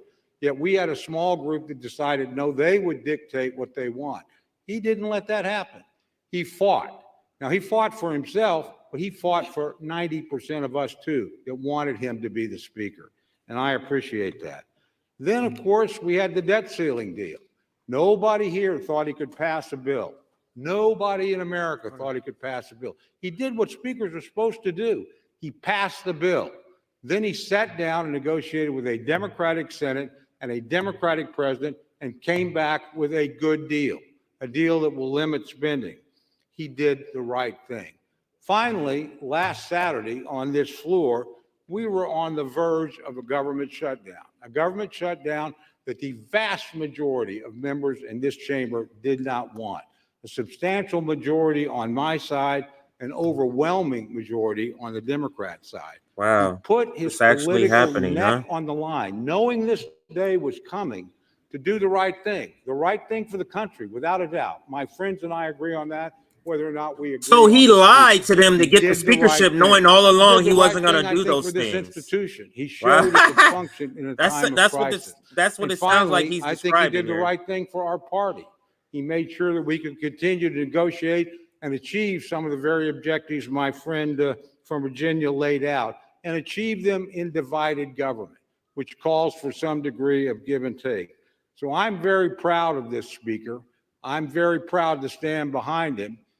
Tomorrow morning, whether I win or lose, I'm going to be pretty proud of the people I fought with, and I'm going to be extraordinarily proud of the person I fought for, the Speaker of the House, Kevin McCarthy.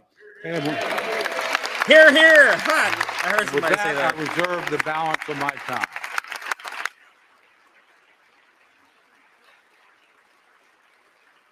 All right, let's see what's next here. Gentleman from Oklahoma's time is reserved. Gentleman from Florida. I want to hear Matt talk. Mr. Speaker, my friend from Oklahoma says that my colleagues and I who don't support Kevin McCarthy would plunge the House and the country into chaos. Chaos is Speaker McCarthy. Chaos is somebody who we cannot trust with their word.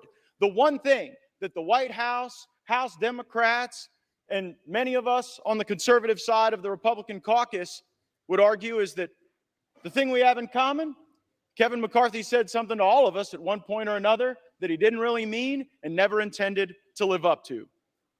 I don't think voting against Kevin McCarthy is chaos. I think 33 trillion in debt is chaos. I think that facing a $2.2 trillion annual deficit is chaos. I think that not passing single subject spending bills is chaos. I think the fact that we have been governed in this country since the mid-90s by continuing resolution and omnibus is chaos. And the way to liberate ourselves from that is a series of reforms to this body that I would hope would outlast Speaker McCarthy's time here, would outlast my time here, and would outlast either of our majorities. I have to pause this for a second. You mean to tell me, you know how they say, what is this all for? This is the moment Forster vote was for. AOC will right now with all of America watching. Everybody's watching this. You will be explaining Medicare for all and everything else we want. You mean to tell me it's not worth it? Relational harm? It's infuriating. Everybody's watching this. This is the opportunity, whether she made it or not, is not the point. It's getting to this moment. Because this vacate motion would have been similar to the force the vote moment, where you're forcing them to come to the table and bargain for what you want. It's truly terrible and disgusting to just think how this could have been us.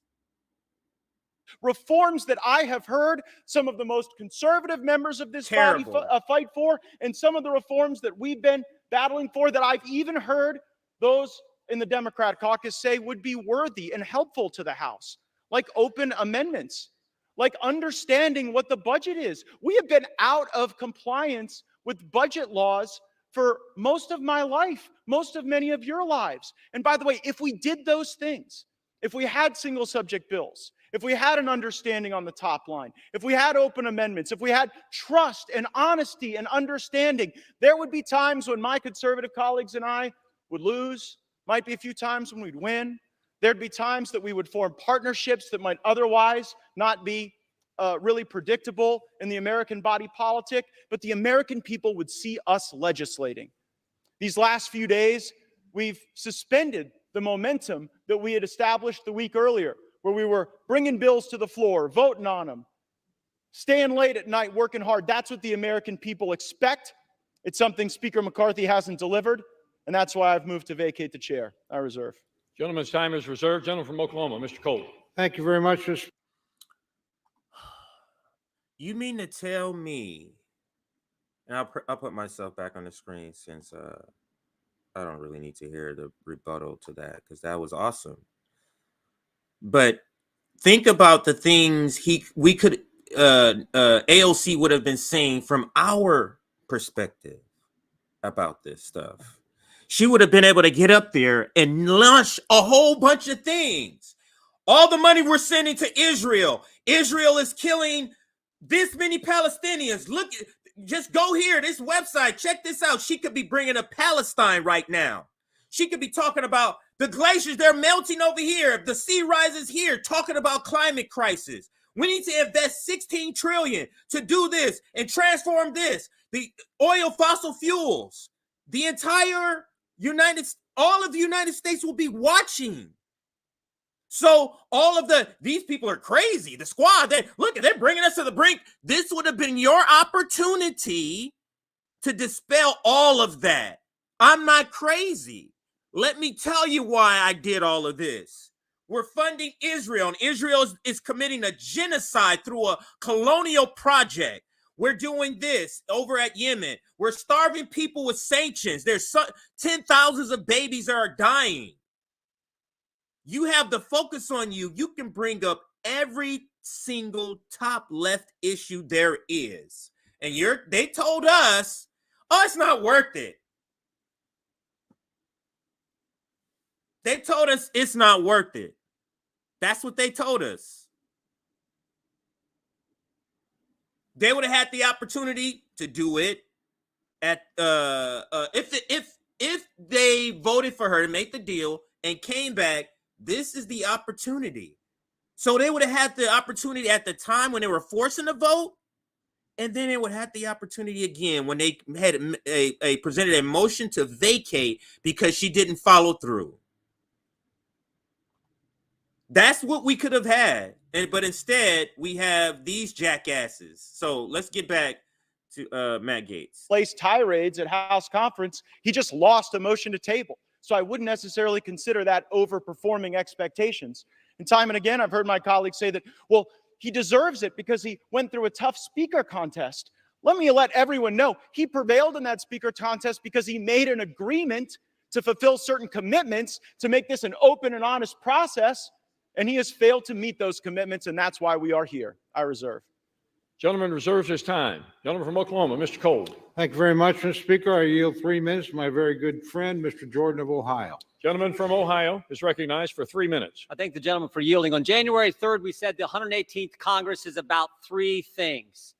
Pass the bills that need passed, do the oversight work that needs to be done, and stop the inevitable omnibus that comes from the United States Senate right before the holidays. Kevin McCarthy has been rock solid on all three. We have passed the bills we told the American people we would pass. 87,000 IRS agents, that bill passed. Parents' Bill of Rights, that bill passed. Energy legislation passed. Border security, immigration enforcement legislation, the strongest bill ever to pass the Congress, passed earlier this year. We have done what we told them we were going to do. We can't help it the Senate won't take up those good common sense bills. They'll have to answer to the American people come election day. Oversight. We have done the oversight that we're supposed to do. Because of our oversight, we know that parents were targeted by the Department of Justice. Because of our oversight, we know that 51 former intel officials misled the country weeks before the most important election we have. And because of our oversight, the Disinformation Governance Board at the Department of Homeland Security is gone. Because of our oversight, the memo attacking pro-life Catholics has been rescinded. Because of our oversight, unannounced visits to Americans' home by the Internal Revenue Service has stopped. That happened under Speaker McCarthy. And on the third one, on this side of it, we know there's a big old ugly bill coming at the end of the year, all kinds of spending, all kinds of garbage in it. We're still in that fight. Frankly, to Matt's point, we don't know how that one's going to shake out. But we do know this. We do know this. On Saturday, we didn't take the Senate's bill. They tried to send over and shove it down our throats on Saturday. We didn't take that bill. And it was a tough position he was in. There were 5 options on the table last week. Option 1 was to send a long-term CR over there that would have leveraged the 1% cut, something a bunch of us voted for, both parties.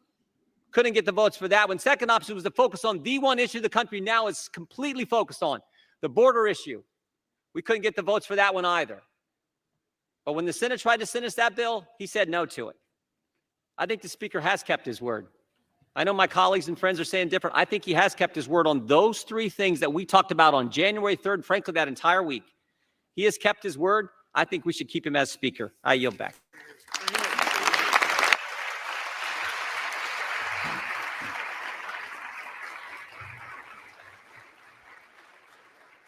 Gentleman from Florida is recognized. The problem with my friend from Ohio's argument is that many of the bills he referenced as having passed are not law. We are on a fast track to an omnibus bill, and it is difficult to champion oversight when House Republicans haven't even sent a subpoena to Hunter Biden. So it's hard to make the argument that oversight is the reason to continue when it sort of looks like failure theater. I yield such time as you may consume to my colleague from Arizona, Mr. Biggs.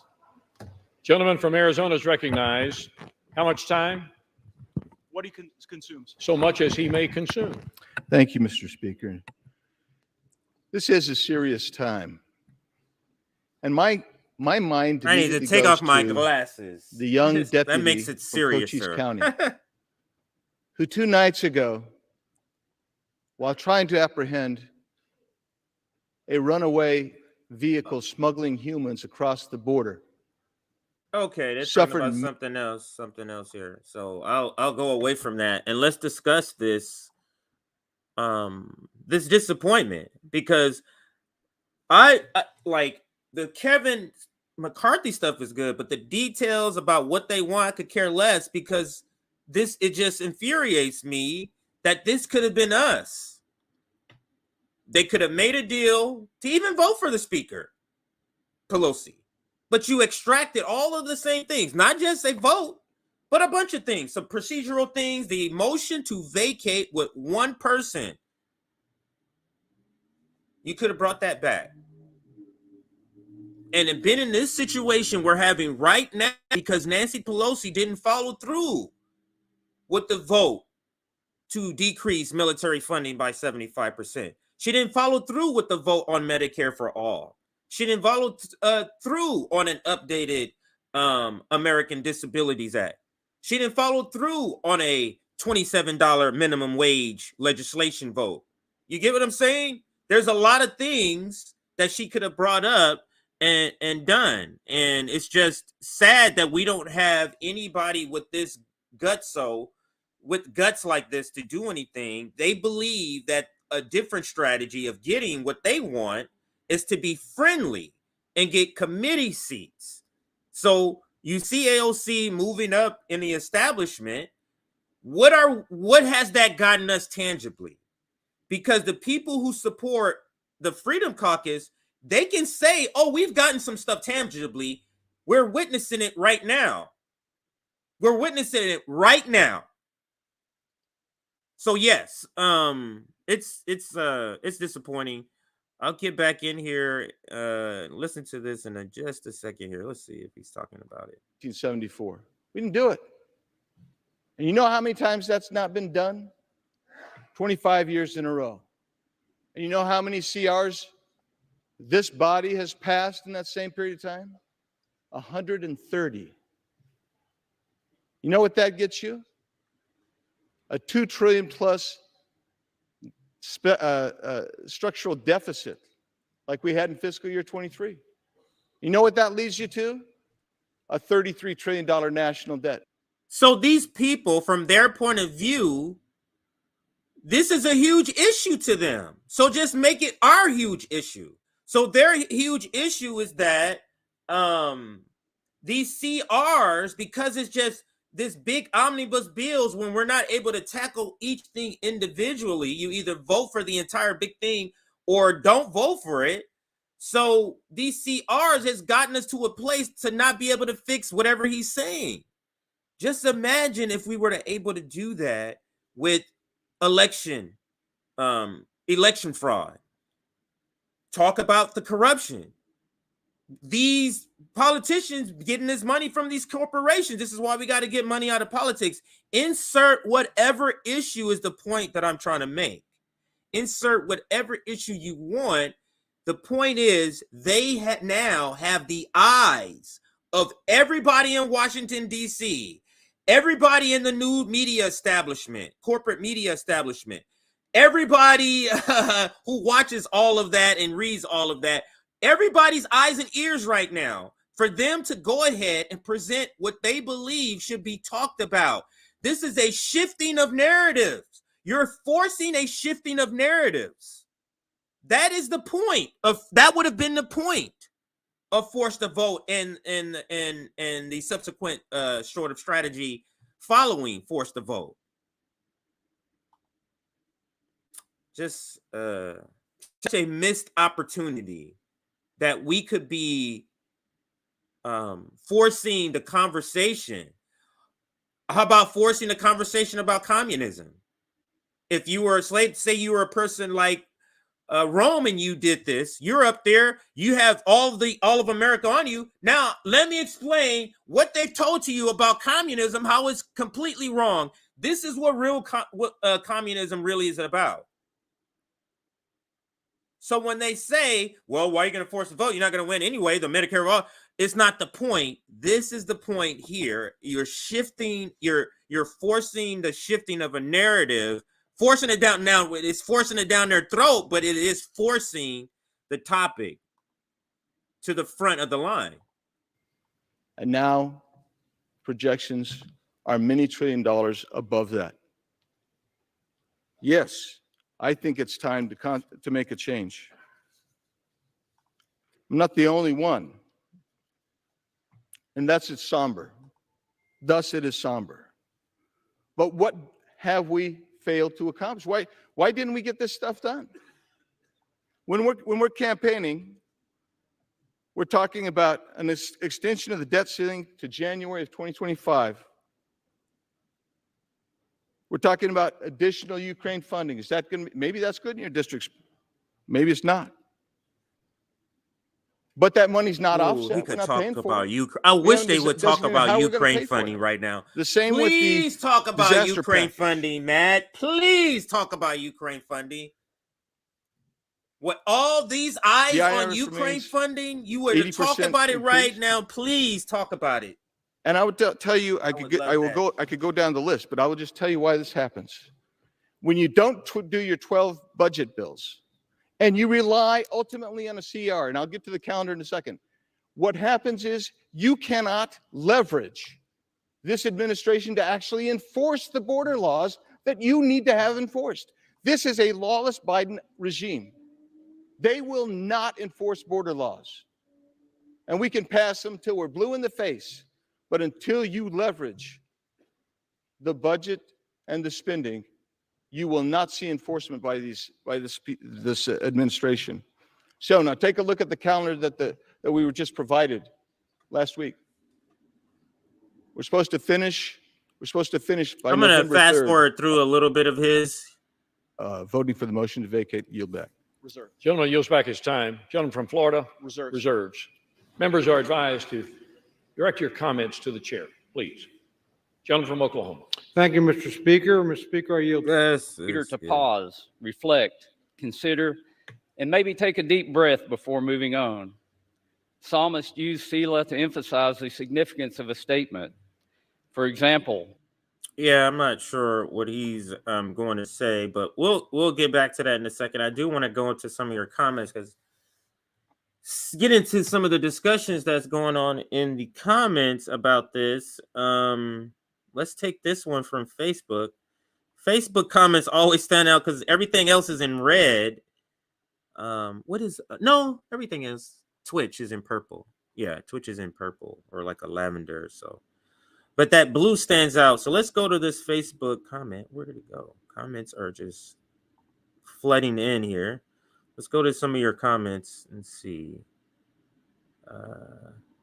Trying to click on it. All right, got it.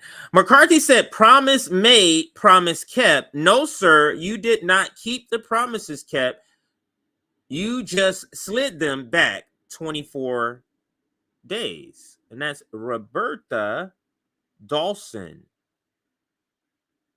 I know somebody with that same name. Let's see. So we do have some conservatives here.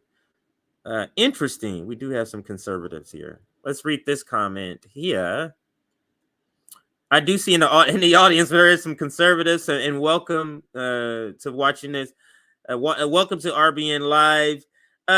Matt Gaetz district in Florida contains England.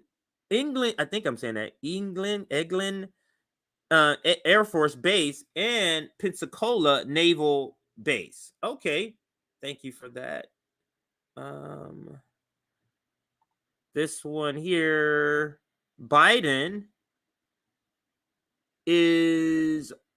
worse than Trump for immigrants, and yes, especially in deportations.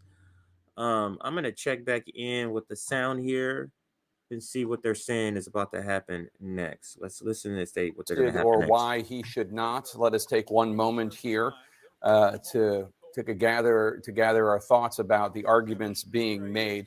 First of all, we should note, Dana Bash, that of the 11 Republicans who joined with all of the Democrats to say that there should in fact be a vote on whether or not to oust Speaker McCarthy, not all of the 11 are going to vote to oust Speaker McCarthy. We're told that Congresswoman Sparks of Indiana will not vote to oust him. Congressman Crenshaw of Texas, a Republican of Texas, said that some of the Republican defection surprised him, but he surmised that some might be just trying to leverage their votes for concessions from McCarthy before the final vote. I got a text from somebody who is familiar with the way that the anti-McCarthy, I wouldn't even call it a wing. What is it, like a feather? A clump. A clump. Faction. A faction. And they say at this point they think it might be around 8. But regardless, it will be enough. It's enough It will if be you combine them enough, with the 208 or so Democrats. And this is going to maybe be Captain Obvious, but watching this debate, I think it's important to point out that usually when we watch a debate on the House floor, it's the Democrats and then it's the Republicans. And it's Oh, you're making a pointless point. Gotcha, Dana. Let's move on to this comment, which I love.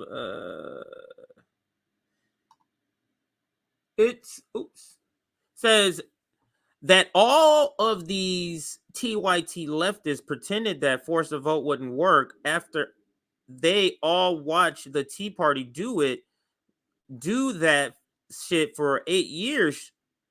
8 years shows how dishonest they are. Yeah, I know I jumbled it a little bit, but the point made, yeah, there's a lot of pretending with the professional managerial left of pretending that certain strategies don't work. There is a lot of that because they don't really want to get their hands dirty. They don't really want to have any relational harm. That is really a real thing to them. That is a real thing to the professional managerial class left. And that's the reason why they don't really critique the squad, because they need to be able to reach out to them and have them on their shows every now and then, even though they only give them like one interview a year. But that is where their bread is buttered, so they know not to go against that. Let's bring up some super chats here.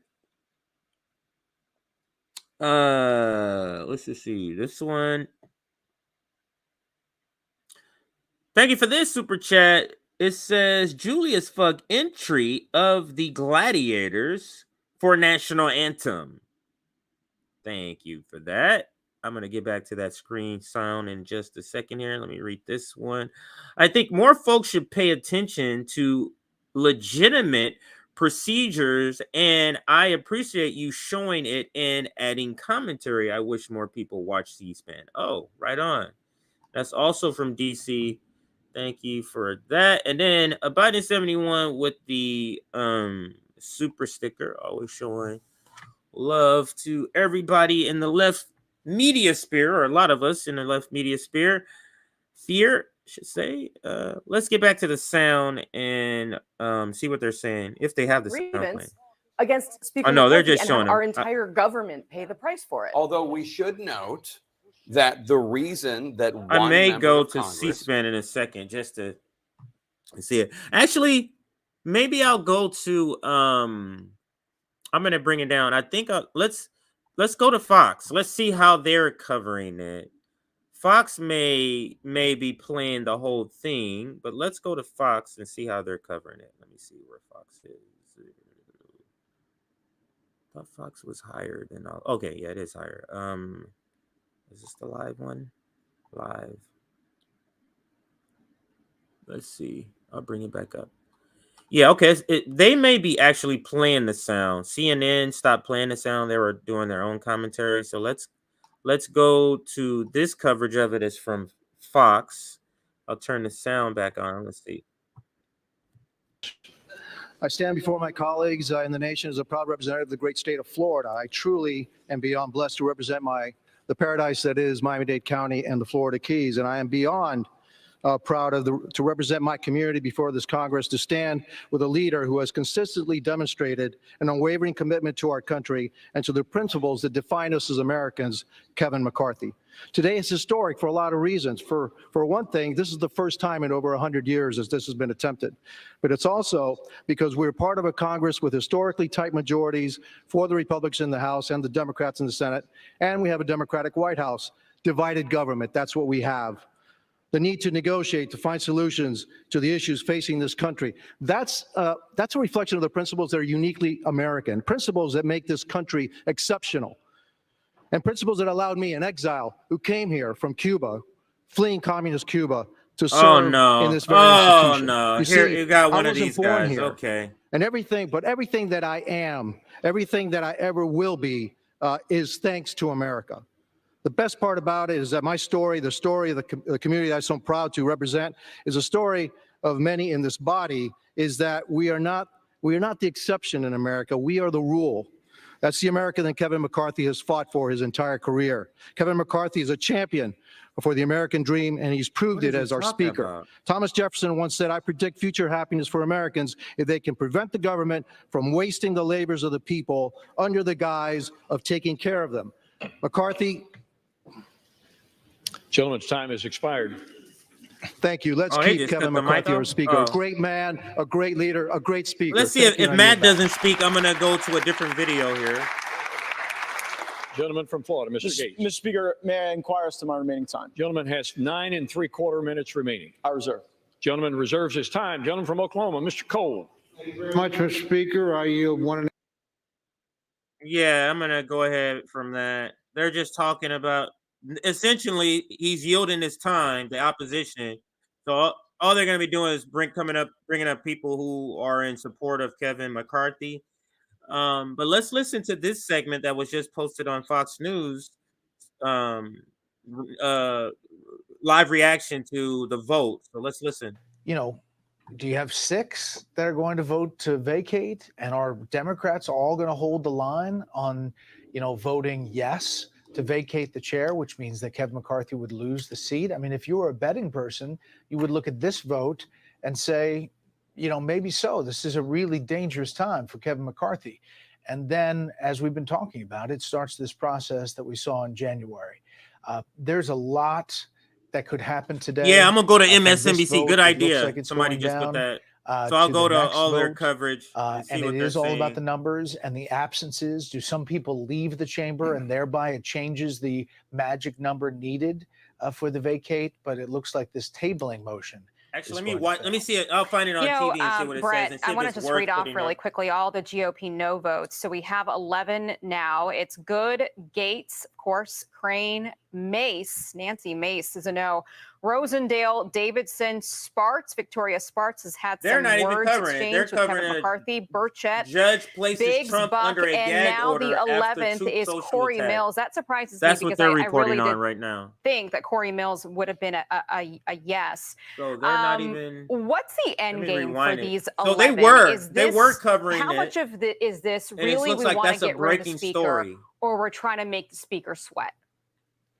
You know, it may be the latter, Aisha. And remember, this is the motion to get to Gates's motion. So Right.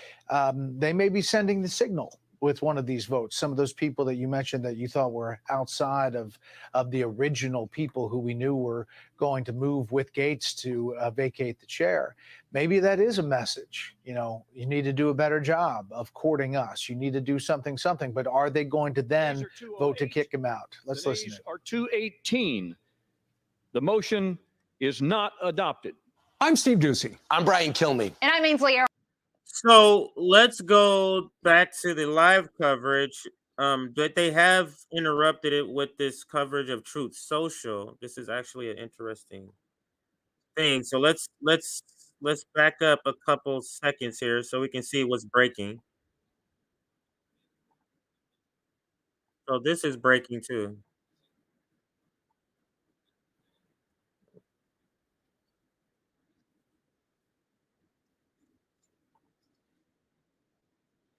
Today, naming the judge's clerk and claiming that she was she shouldn't be in that position because she was friendly with Chuck Schumer. There was a picture of the two of them together. Joining us now is NBC News correspondent Vaughn Hilliard, who's outside the courthouse, and former FBI General Counsel Andrew Weissman, and NBC News legal analyst. So, Vaughn, I very briefly touched on what happened, but please do explain what led to this gag order. Right. I just ran out of the courtroom where this trial gag is order beginning here. again here this afternoon in Lower Manhattan. And that principal law clerk of the judge continues to sit next to him about 3 feet away and about 10 feet away from Donald Trump, who remains in the courtroom this afternoon. This began in around the 11 a.m. hour during one of the courtroom breaks when Donald Trump posted on his so-called Truth social media account a photo of this principal law clerk with Chuck Schumer and suggested that she was Chuck Schumer's girlfriend. There is nothing to suggest, let's be very clear, that the principal law clerk is a girlfriend of Chuck Schumer. This was an image that was taken from her Instagram account. Of course, Chuck Schumer is the senator of New York, and there is nothing that disqualifies an individual from getting a photo with the senator of New York. But Donald Trump put this out into the sphere. Then during the course of the lunch hour, Donald Trump and his attorneys entered the courtroom about 6 different times, coming in and out to their holding room before returning to the courtroom. There's a period of time in which the press was not allowed in there while the attorney general's prosecutors were inside of the courtroom. And what we do know ultimately that came of all this was in the 1 o'clock hour, Donald Trump removed that post from his social media account. And then upon the reconvening of the courtroom, the judge made it very clear, saying in part, I want to read you, quote, consider this a gag order on all parties with respect to posting or publicly speaking about any I have to go member back of to my Fox. staff. Steve Scalise. Of course, Steve Donald Trump Scalise. I thought he was getting some sort of procedure done. He must be already out. So let's switch the Now coverage seeing the back to fruits of it. live on Just the last floor. week, we had 4 different This is appropriations Steve bills on this Scalise. House He's floor. second in 4 command. different ones. Now, those bills took weeks and weeks to finally get to the floor, going through an open committee process, hundreds of amendments, each one of them, where Republicans, Democrats could bring their ideas. And we debated those bills on the floor, some until after midnight where members could actually participate in the process. This has been a broken process for a long time, but it's a process where if we're going to confront the problems that families are facing, because right now we need to resolve our differences inside this House chamber before we can then go and fight for those families who are struggling. But every single day across America, families are struggling with real problems that we're going to have to get back to solving. And those problems are real for them. It's inflation, it's the economy, it's high energy costs. It's an open southern border that doesn't just affect the border states. It's affecting every state, Republican districts, Democrat districts. Everybody knows it. And it can be ignored by the White House, but this House is the only body that started to take action. When we, with H.R. 2, and then with the border bill last week, and with the action we took last week, over 70% of government funding passed out of the House. However, everybody voted, Republican or Democrat, this House passed funding for over 70% of the federal government's operation, and it's sitting over in the Senate where they've passed zero. And we're going to beat up each other and talk about our internal processes, and we need to get our internal processes working better. But you know what? So does that other body over there, and so does the White House. Everybody in this town needs to be engaged in addressing these problems. But if we don't start here, and if we don't focus these next 45 days, because that's what we've got in front of us. We've got 2 bills this week. We've got 2 more appropriations bills next week. And if we're going to be confronting those, we've got to stay focused on our mission. What the other side does, let's continue to put pressure on them. But we also need to put pressure on ourselves to do our job. And Speaker McCarthy has been leading at the top of the level to make sure that we have the tools to do our jobs in a different way than the House has done it before. This House is going to have to continue to make those changes. But the American people sent us here to confront those problems. We're finally starting to. This isn't the time to slow that process down. Let's we get need to to the keep vote. doing our work. We need to keep fighting for those families who are struggling. But so does the Senate, and so does the White House as well. Let's keep doing this work that we were sent here to do. I yield back.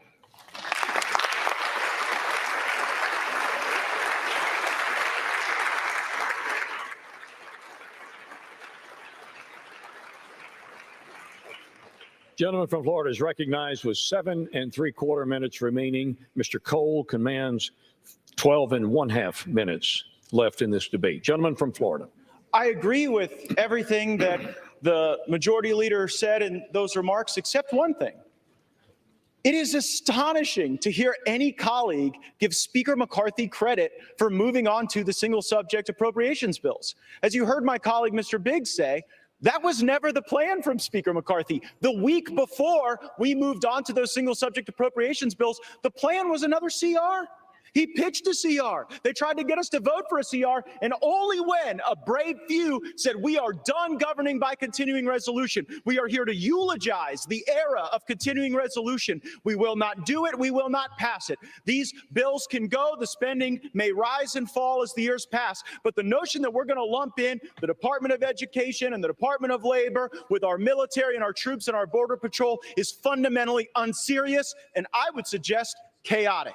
We cannot do that. It was only because we forced that to happen. And by the way, if we continue with Speaker McCarthy, the appropriations process will go right back to what he wanted it to go back to. Just a sideshow, just a puppet show, just something to keep the hamsters on the hamster wheel as they continue to back people up against a calendar, centralize power with the lobbyists and special interests that move all kind of money through the leadership.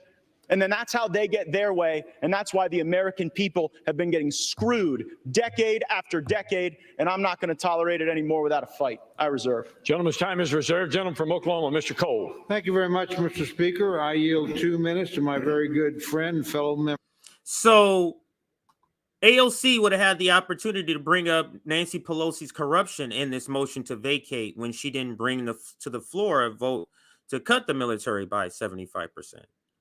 To bring a bill to the floor that had a plan to give 12 trillion to the climate change fight.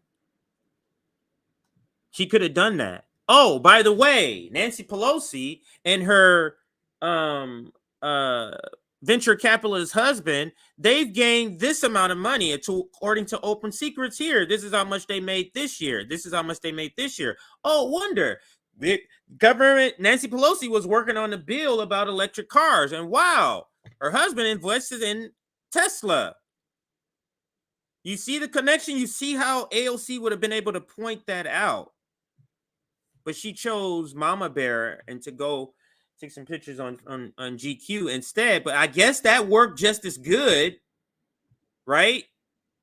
Let me read this super chat here, then I'll get back to the sound. Where's that wheezing mouth breather, Ben Bridges, to tell us all how pointless Force the Vote was? NATO left probably probably too busy saying World War II Nazis are Russian propaganda. To your point, Sam, and thank you for the super chat. Like the professional managerial class, because they believe in accolades, like doing something and walking away with a medal, doing something and walking away. Hey, I finished this certificate. See, I finished. So they don't understand concept of building. They only understand concept that I turn in something and I get a reward for it. They don't understand the concept of building. So to them, when you say these things this is what we would have gotten. This, you see what we'd have gotten? That's nothing to them. I don't get to put that on my wall. I don't have a plaque for that. I don't have a certificate. So yeah, but thank you for the super chat. I'll bring up the sound here. Inflation, more pain for American families. So the way to solve problems is to break the fever dream of governing by continuing resolution and omnibus bill, and instead return to the very single subject spending bills that we will only get if my resolution passes to vacate Speaker McCarthy. I reserve. Gentleman reserves his time. Gentleman from Oklahoma, Mr. Cole. Thank you very much, Mr. Speaker. Can we get to the yield vote? 2 minutes to my very good friend from North Carolina, Mr. McHenry. Gentleman from North Carolina, Mr. McHenry, is recognized. Oh, he has for a 2 bow minutes. tie. Let's see what Thank he you, Mr. says. Speaker. Every step of the way, Speaker McCarthy has been doubted. After the first Speaker vote, he was mocked, right? That's And after Eminem when he 15, gets they older. called him If Speaker. Eminem ever ran And even then, for office it was the media and the left as an that older mocked him. person, this is Eminem. With the narrowest Republican majority in a generation, That's what did what he we would look achieve? like. We brought the president to the table when he stubbornly said for 100 days they would not negotiate on the debt ceiling. I took him at his word. The speaker said, no, we'll get him to the table. And sure enough, we did. The result? The most conservative spending package we've seen in generations, the largest spending cuts year over year. So Speaker Pelosi, I'm sorry, Speaker, it doesn't matter. The names are interchangeable. But in this case, Speaker Kevin McCarthy, he basically are sending out his most close allies to come out and say some good things about him before his eulogy. This is them basically eulogizing him.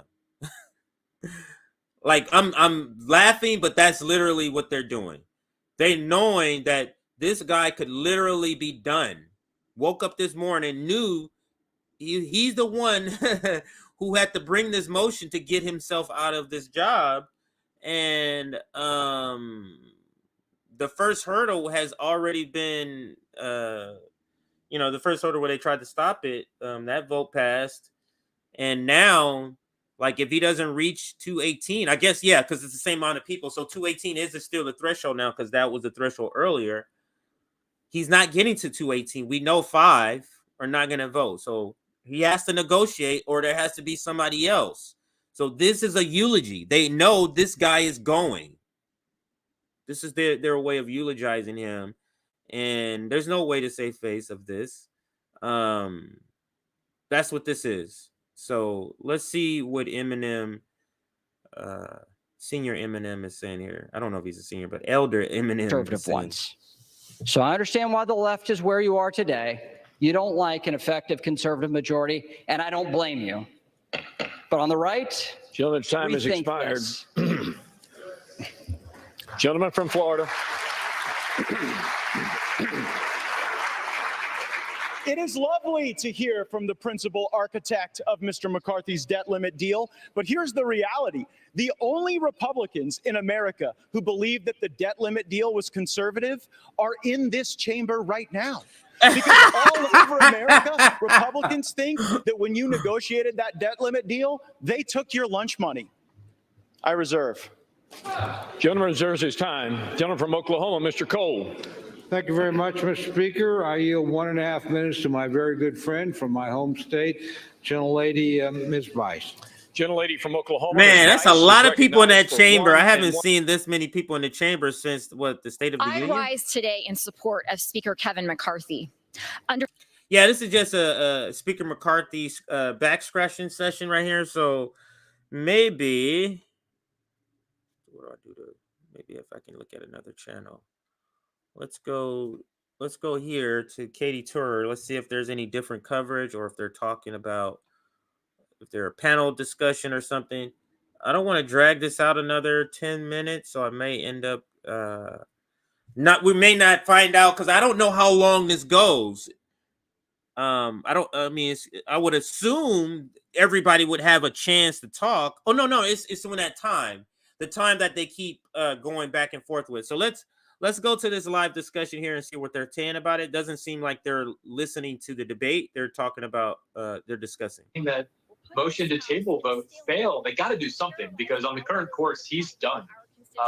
And I do think that this is. Let me rewind what he's saying since he sounds like he's talking exactly about what we were just talking about. So let me rewind it a little bit. This mission to vacate McCarthy's speakership. So it's not just one anymore. It's now closer to 7. Yeah. And we'll see if that number actually changes or climbs when they get onto the actual vote. But again, some Democrats receiving outreach from Republicans saying, please help McCarthy keep his job here. But not McCarthy making those calls, Ali Vitale. This is what happens when you make your bet. You What? got to lay in So- it. Joining us now is former chair of the House Democratic Caucus, former Congressman Joseph Crowley, and former senior advisor to House Speakers John Boehner and Paul Ryan, and MSNBC political analyst Brendan Buck, who has been spot on with every. Now, I'm more interested in the reporting, so I do want to go back and see if she has any other reporting. Let me go back a little further. Let me get all of her reporting because she could have announced more than I know. Right about here is when her reporting starts. So let's Some listen to her moderate reporting. Democrats, frontline Democrats, who said they had no outreach from McCarthy. They were wondering why. You have some reporting that suggests that at least some of them got a phone call. Tell me. If not from McCarthy, which our understanding at this point, Katie, is that McCarthy himself is not making this outreach, nor is it McCarthy's staff. Instead, the reporting that I have with our colleagues Garrett Hake and Ryan Nobles is that some House Democrats have been getting some outreach from McCarthy allies, some Republican members begging them, in the words of one source, to help save the speaker. Another source said that this was more of a temperature taking, but it is the first reporting that we can make around what Republicans are doing to try to change the math, not within their own party, but within the Democratic Party. It's also still our understanding, Katie, that Democrats are steadfast in their resolve to stay unified. We've heard that from them all day after a lengthy caucus meeting that they had behind closed doors this morning. Moderates to progressives alike saying that there's no upside to saving McCarthy because this is a body that is controlled by the majority, and the majority is Republicans. Yeah, they just stay out of it. Solve. We stay out of it. We don't get nothing out of this. With Republicans who are sitting on the House floor, just utterly seething. One of them used the word livid to describe the way that he and his colleagues are feeling at this time. There is just palpable frustration with Republican members I need to aimed go at this small handful of to the people live feed who are here. able to do exactly what they are doing, which is cause chaos, push this motion to vacate. And even though it doesn't seem right in some of the words of these members that McCarthy can have. Let's see what they announced on the floor of the House. He says something and then it goes back to her. The stakes are too Let me go high. back. We need to. Let's see what else Here, goes. and I yield back. Gentlelady, it was not the intent to cut the gentlelady off, except that we have too much chatter going on. Okay, in the this is House all chamber. he says. Okay. Every member deserves to be heard. So if you have private conversations you need to have, please take them from the floor. Okay, so he just was saying that. I thought he was coming back to say something important. So Gentlelady may no.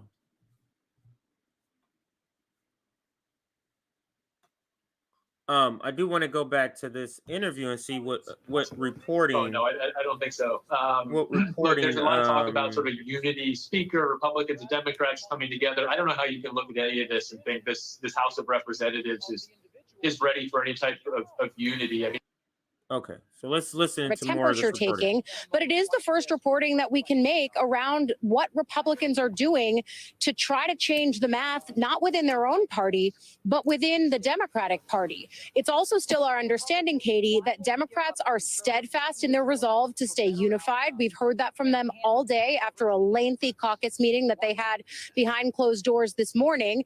Moderates to progressives alike saying that there's no upside to saving McCarthy because this is a body that is controlled by the majority, and the majority is Republicans, meaning that this is a Republican problem to solve. I have to tell you that I've still been talking with Republicans who are sitting on the House floor just utterly seething. One of them used the word livid to describe the way that he and his colleagues are feeling at this time. There is just palpable frustration with Republican members aimed at this small handful of people who are able to do exactly what they are doing, which is cause chaos, push this motion to vacate. Chaos. They keep, and even though it doesn't keep seem calling this right chaos. in some They of the keep words of calling these members, that democracy McCarthy chaos. can have about 95% of the support of his conference and still be in this position. This is the deal that he made to get this job in the first place. The idea that one person could trigger a motion to vacate is the rule right now. But even if it weren't, even if the that rule, threshold and then were Nancy higher, Pelosi more similar to what changed it was when Pelosi was Speaker, there are still more than changed it. 5 Republican members who are on this mission to vacate McCarthy's speakership. So it's not just 1 anymore. She moved it It's to now 5. closer to 7, and we'll see if that number They would have actually reached the changes or climbs threshold when they get anyway. onto the actual vote. But again, some Democrats receiving outreach from Republicans saying, please help McCarthy keep his job here. But not McCarthy making those calls, Ali Vitelli. This is what happens when you make your bet. You've got to lay in it. Joining us now is former chair of the House Democratic Caucus, former Congressman Joseph Crowley, and former senior advisor to House Speakers John Boehner and Paul Ryan, and MSNBC political analyst Brendan Buck, who has been spot on with every prediction he's made about what's been going on or is going to happen in the House. I'm not seeing any update on the live feed. So, Brendan, I'm when I going to see start with you something on change, that. Speaker McCarthy. Or this is live too. Is It's this just a foregone conclusion. Is he out? I rewinded a little bit so we can get this yeah, well, let's interview. see what that outreach looks like. Right And it's not surprising, but I mean, at this moment, yeah, Republicans are staring into the abyss here. And so it feels like after seeing that motion to table vote fail, they got to do something because on the current course, he's done. And I do think that this is a clarifying moment, perhaps, for some of those Democrats, those moderate Democrats, with Matt Gaetz standing there. Frankly, a vile person. This is the person that they would potentially be helping in this process. And I don't know if him standing there is actually helping his cause. Thus far, Democrats have been resisting any arguments for the institution or any arguments that the next person may be worse. And maybe that will hold. At this point, I'm not expecting Democrats to save McCarthy. But it's not surprising that at least they're going to try to make some type of call rather than just walk into this historic moment. It will be the first time anyone's ever been removed this way. And we just heard on the floor one congressman saying that those in his caucus are running with scissors. They have uncertain intentions and uncertain goals. That it's all about drama for those who want to oust Speaker McCarthy. Congressman, thank you for being with us. Let's talk about that outreach and what, if anything, there can be on the table for Democrats to make it palatable for them to help Kevin McCarthy. Well, Katie, desperate times call for desperate measures, I guess you can say. I think, for the most part, what I've been hearing from my former colleagues is that they're pretty steadfast in terms of not lending a hand at this point in time. And really, what would they have to show for that? They saw Kevin McCarthy back in January 6th, 2021, you say one thing one day, the next day defend the president. And really, what has Kevin done to really, aside from passing a must-pass bill to extend, government as we know it, keep it going, doing his job? What has he done to try to entice Democrats to support him? So I really don't see that happening at this point. I can think of a couple of folks, I won't name them, that might be getting those phone calls But really, I just don't see what entices them to go on board this time. And what about the argument, we've heard this made, that having the House function is better than having the House not function? At least Speaker McCarthy and Leader Jeffries have a rapport. An institutional At least they speak to each other. argument. At least something is getting done, or there's the possibility of something getting done. The next person might be worse. That's one of the arguments, or they might end up frozen in place because there's no clear person who will succeed Kevin McCarthy. No one's been put forward. Let's and we could see just be in a how much situation where closer there's they no are leader. to finally getting to the vote to oust him or not. Let's see if there's getting any closer or not. For the lobbyists and special interests who own our leadership, who have. I'm going to rewind it a little bit. On the border. Country. It's about our children and our grandchildren. We need to stand behind the slimmest 30 majority. seconds. We need to stand behind the greatest speaker in modern history that has delivered the best conservative wins for this country. I yield back.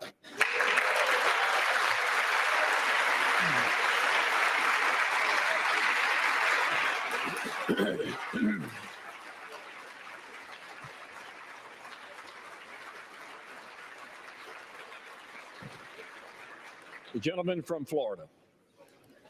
My colleague says we've passed the strongest border bills in history. Well, guess what? Look at the border right now. We didn't use sufficient leverage in the debt limit or in any other thing to actually get results on the border. The border is a disaster, really something I don't think you're going to be campaigning on, that you fix the border. Second, you said you streamlined regulations. What the gentleman from Louisiana doesn't tell you is that all of the regulatory reform he was just bragging about is waivable by the stroke of a pen of someone in the Biden White House. Do you really think you got anything for that? It's a total joke. And then finally, the welfare to work that the gentleman from Louisiana said we got. The welfare programs that they said that they streamlined with their welfare to work stuff, they're actually going to grow. Because while they did work requirements, they blew out those programs with expanded eligibility. I'm real glad you guys didn't put work requirements on Medicaid. It probably would have resulted in Medicaid expansion. And when it comes to how those raise money, I take no lecture on asking patriotic Americans to weigh in and contribute to this fight from those who would grovel and bend knee for the lobbyists and special interests who own our leadership, who have, boo all you want, who have hollowed out this town and have borrowed against the future of our future generations. I'll be happy to fund my political operation through the work of hardworking Americans, $10 and $20 and $30 at a time, and you all keep showing up at the lobbyist fundraisers and see how that goes for you. I reserve. Man, AOC could be saying that. Once again, AOC should be saying that shit. That's unreal. Speaking from the floor to direct their comments to the chair. They're getting testy down there. They really don't like him. To how much time remains for each side. Let's see how much time is left. From Oklahoma controls 3 minutes. The gentleman from Florida has 3 minutes as well. I advise the gentleman from Florida, I'm prepared to close if he is. Let's close so we can get to this vote. Mr. Speaker, I yield the balance of my time to my great friend from North Dakota, Mr. Armstrong. Gentleman from North Dakota, Mr. Armstrong, is recognized with the remaining 3 minutes. Thank you, Mr. Speaker. Let's be clear why we're here. I thought you were just about to end this shit. Because the incentive structure in this town is completely broken. We no longer value loyalty, integrity, competence, or collaboration. Let's fast forward. Instead,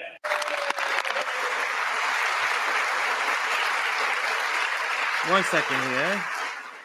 I'll declare that the overwhelming majority of our Congress supports. And you need to look no further than where the opponents are sitting today in this chamber. They're not over here, they're over there.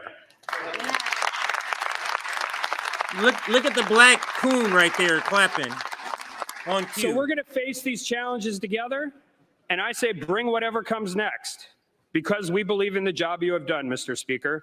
We believe in your vision, and most importantly, we are proud to call Kevin McCarthy our friend and our Speaker of the House. Is he crying? And with that, I yield back. Oh, that's a eulogy. This is the eulogy.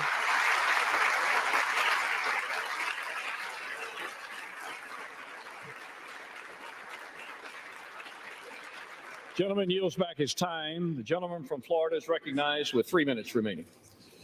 To be clear, I tried to get one of the 3 podiums on the Republican side, and y'all wouldn't let me have them, so you sent me over here. But you know what? I'll make this argument at any desk in this building, from the well, from the chair. I'll make it on every street corner in this country that Washington must change. We have to break the cycle. We have to break the fever. And I would hope truly that the reforms that we are fighting for are reforms that would last and be embraced and that would democratize power in this institution beyond the privileged few who back us up against shutdown politics and Christmases and deadlines in order to achieve their objectives.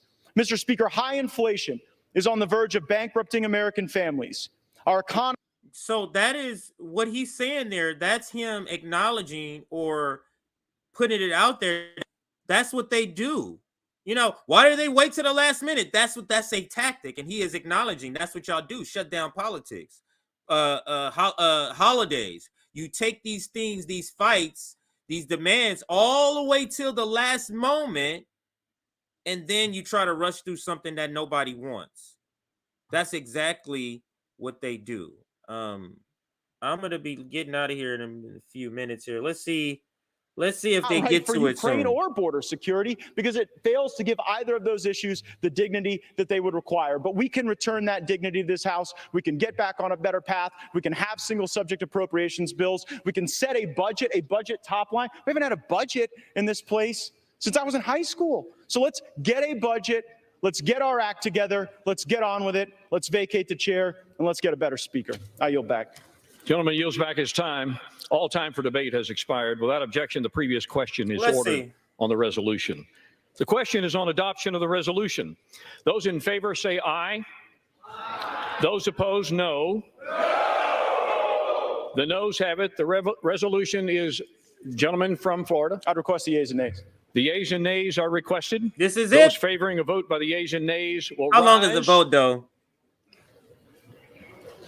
A sufficient number having risen, the yeas and nays are ordered. Pursuant to Clause 3 of Rule 20, this is the vote. The chair directs the clerk to conduct the vote by a call of the roll. The clerk will call the roll alphabetically by surname. This is the vote right here.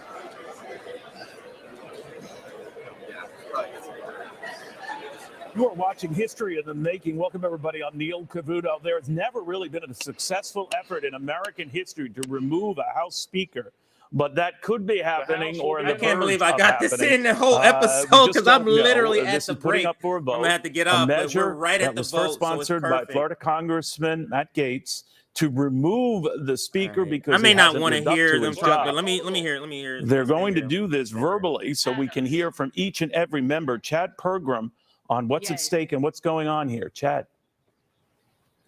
Neil, good afternoon. What they're starting right now, they're going to go through this entire roll, 433 members, and call their names and ask whether they support this motion to vacate the chair, to say there is no speaker, or say they do support the fact that they have a speaker. This is a definitive vote here for Kevin McCarthy, basically saying we're trying to oust him.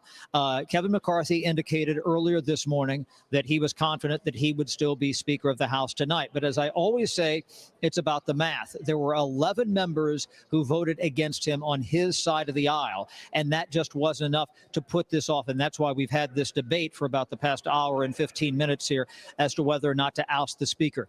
This gets very squirrely, Neil. If this motion by Matt Gaetz to vacate the chair carries, there is no Speaker of the House. I'll say that again. If this motion to vacate the chair carries, in other words, there are more. This could be Nancy Pelosi. There is no Speaker of the House. What happens then? This goes back to what we saw in January 3rd, the start of the Congress, where the Congress, the House, by rule, must vote over and over and over again to elect a new speaker. And remember, it took 5 days and 15 rounds back in January. And if there's no obvious person to step in, how do you get the votes to become the speaker right now? There was a 2-week speaker race in 1849.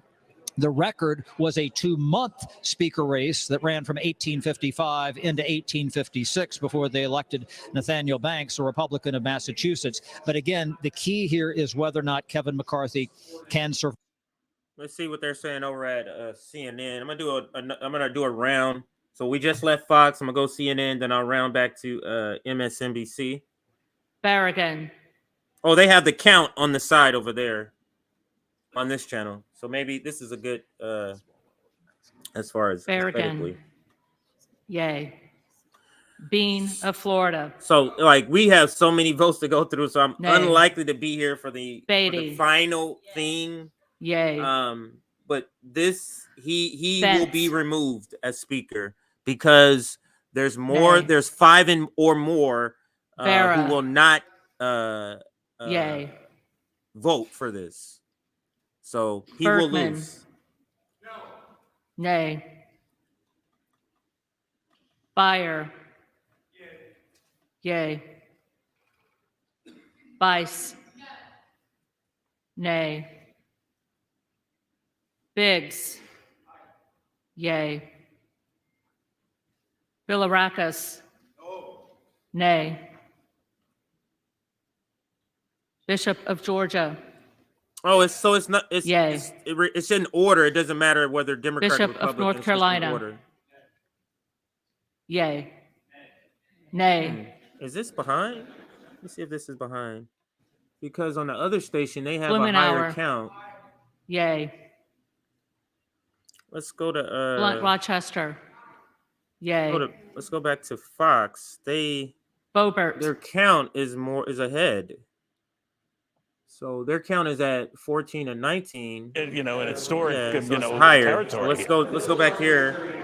Their count there's is a lot little bit further. of difference here because what they did after they elected the speaker in January, there's a secret list. Yes, a secret list of speakers pro tem. That they really put together in the post 9/11 world for continuity of government. We don't know who that is. I asked this morning, and that person, unlike in January, where you had the clerk of the House, at that point Cheryl Johnson, presiding over that vote because the House was not constituted. Here you have a constituted House. You have members sworn in.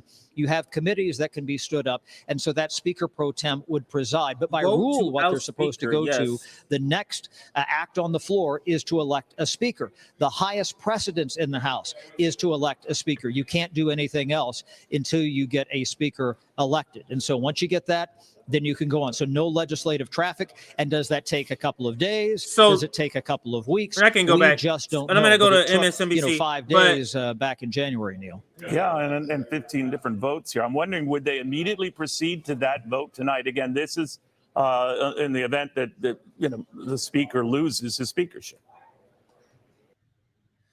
Yeah, which is very likely unless any Democrats, or I probably say it needs about 5 or 6 Democrats to vote for him. Yay.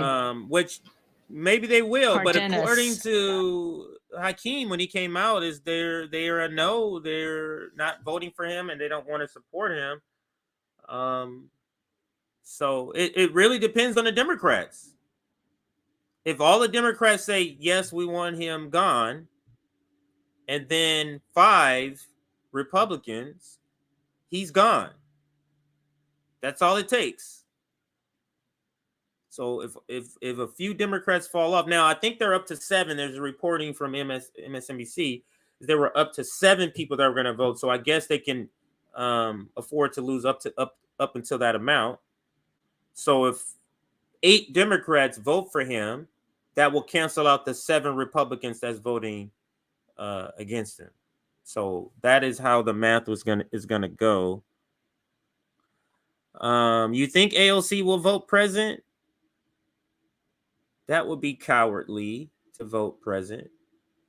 Yeah, if the Democrats don't show up, or the Democrat, meaning like there's no, but I think they showed up early. I don't think they were there for that proceeding. I think they have to be there for this proceeding, or this is one proceeding. So if they were there for that one vote of this proceeding, then they have to be there for this. So should be the same numbers as last time. But what they can change is just them voting present, not voting yea or nay, which helps Kevin McCarthy because they need so right now the vote count is 34 to 30, 35 to 30, Why is this number different here? Are they not listening to the same thing? On Fox News, it's saying 37 to 30. Over here, it says 35 to 31. But let's go back to the sound. I don't know if they're talking over her or let's see. Clyburn. Yay. Oh, Clyburn voted Clyde. yay. So they're going to be voting. Nay. They're going to be voting to get him out. Cohen. Yay. Cole. Nay. Collins. Nay. Comer. Nay. Connolly. Yay. Correa. Yay. All right. Costa. I'm going to let the count go. Yay. And I shall Courtney. be back. Yay. I'll let this count go. Craig. Yay. Crane. All right. So let's see. Yay. I'm going to figure out a way to stay on because this Crawford. this is sort of important to get to the full Nay. count. Crenshaw. Nay. Crockett. Yay. Crow. Yay. Cuellar. Yeah, this is going to Yay. be a while. It's going to be a Curtis. while. So let's listen in to the vote. Nay. Davids of Kansas. I wonder if I should go to C-SPAN. I don't have Yay. C-SPAN there. Davidson. Nay. Davis of Illinois. Davis, Illinois, yay. Yay. Davis of North Carolina. Aye. Yay. Dean of Pennsylvania. Yay. DeGette. Yay. Dela Cruz. Nay. DeLauro. Yeah, let me pull Yay. up the C-SPAN for their official Del voting. Bene. So let's pull up the C-SPAN link. Here we go. Let's pull up this one and listen and watch it through here. Deluzio. And this is a Yay. more official count. 55, 6 Desagne. yes. So I mean, this Yay. is trending to where this guy Desjardins. is going to be removed. Nay. This is trending that way. But let's keep the watch Diaz-Pazito. on. I'm gonna play a little. I'm just gonna Nay. let this play and just hang Diaz-Balart. out back here. So Nay. Dingle. Yay. Doggett. Yay. Donalds. Nay.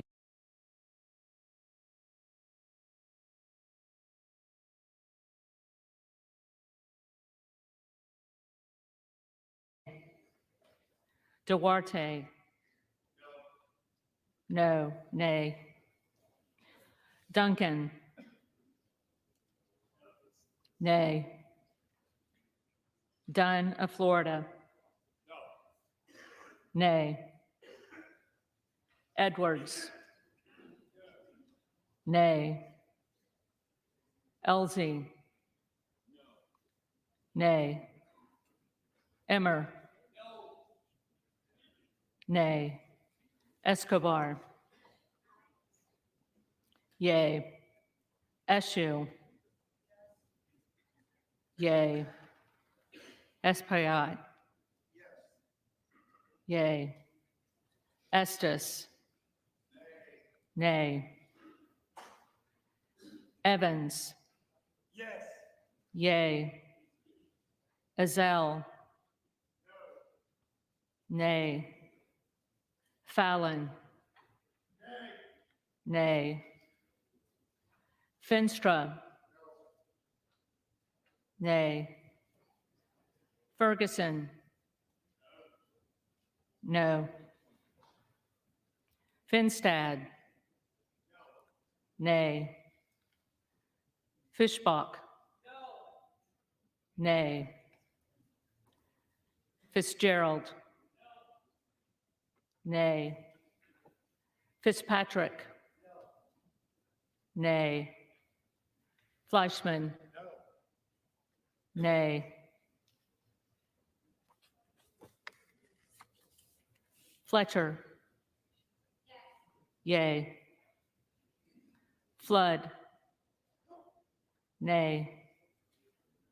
Foster. Yay. Fushi. Yay. Fox. Nay. Lois Frankel. Yay. C. Scott Franklin. Nay. Frost. Yay. Fry. Nay. Fulcher. Nay. Gates. Yay. Gallagher. Nay. Gallego. Yay. Garamendi. Yay. Garbarino. Nay. Mike Garcia. Nay. Robert Garcia. Yay. Garcia of Illinois. Yay. Garcia of Texas. Yay. Jimenez. Nay. Golden of Maine. Yay. Goldman of New York. Yay. Gomez. Yay.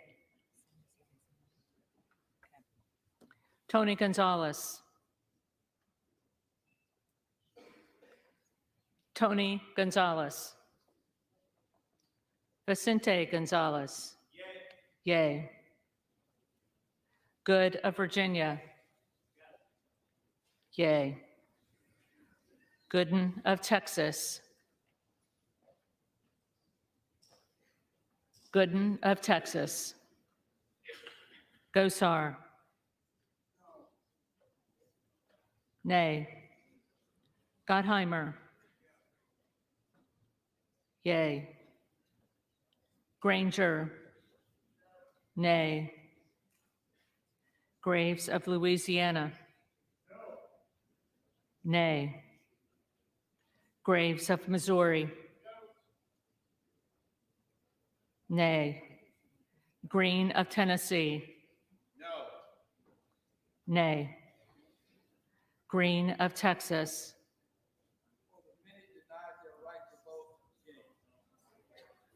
Yay. Green of Georgia. Nay. Griffith. Nay.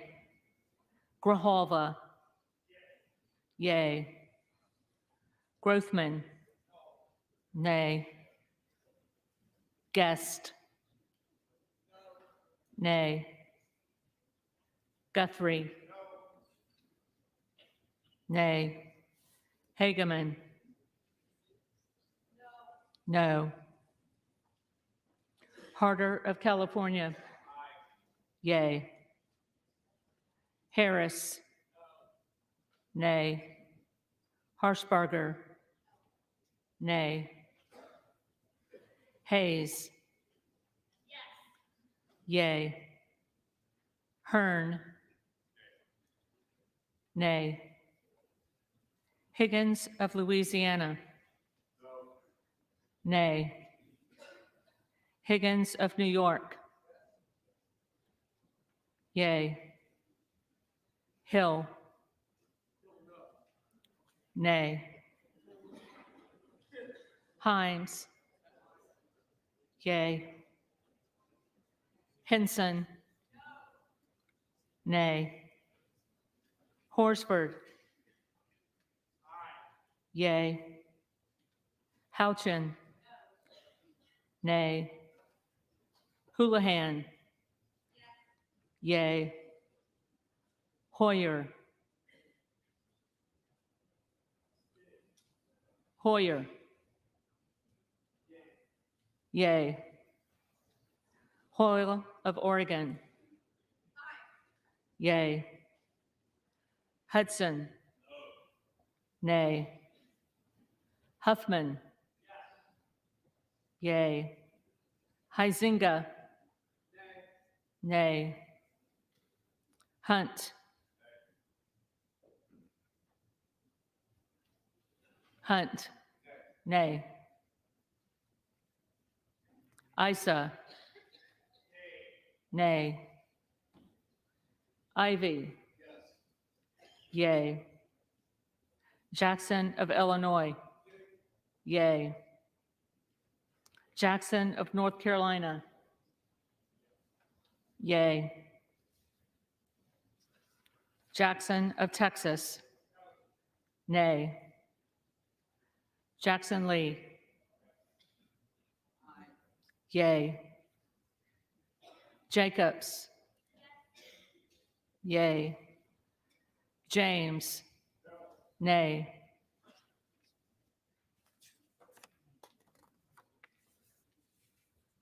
Jayapal. Yay. Jeffries. Yay. Johnson of Georgia. Yay. Johnson of Louisiana. Nay. Johnson of Ohio. Nay. Johnson of South Dakota. Nay. Jordan. Nay. Joyce of Ohio. Nay. Joyce of Pennsylvania. Nay. Camlogger Dove. Yay. Captor. Yay. Kane of New Jersey. Nay. Keating. Yay. Kelly of Illinois. Yay. Kelly of Mississippi. Nay. Kelly of Pennsylvania. Absolutely not. Nay. Kana. Yay. Kiggins of Virginia. Nay. Kildee. Yay. Kiley. Nay. Kilmer. Yay. Kim of California. Nay. Kim of New Jersey. Yay. Krishnamurthy. Yay. Custer. Yay. Kustoff. Nay. LaHood. Nay. LaLota. Nay. LaMalfa. Nay. Lamborn.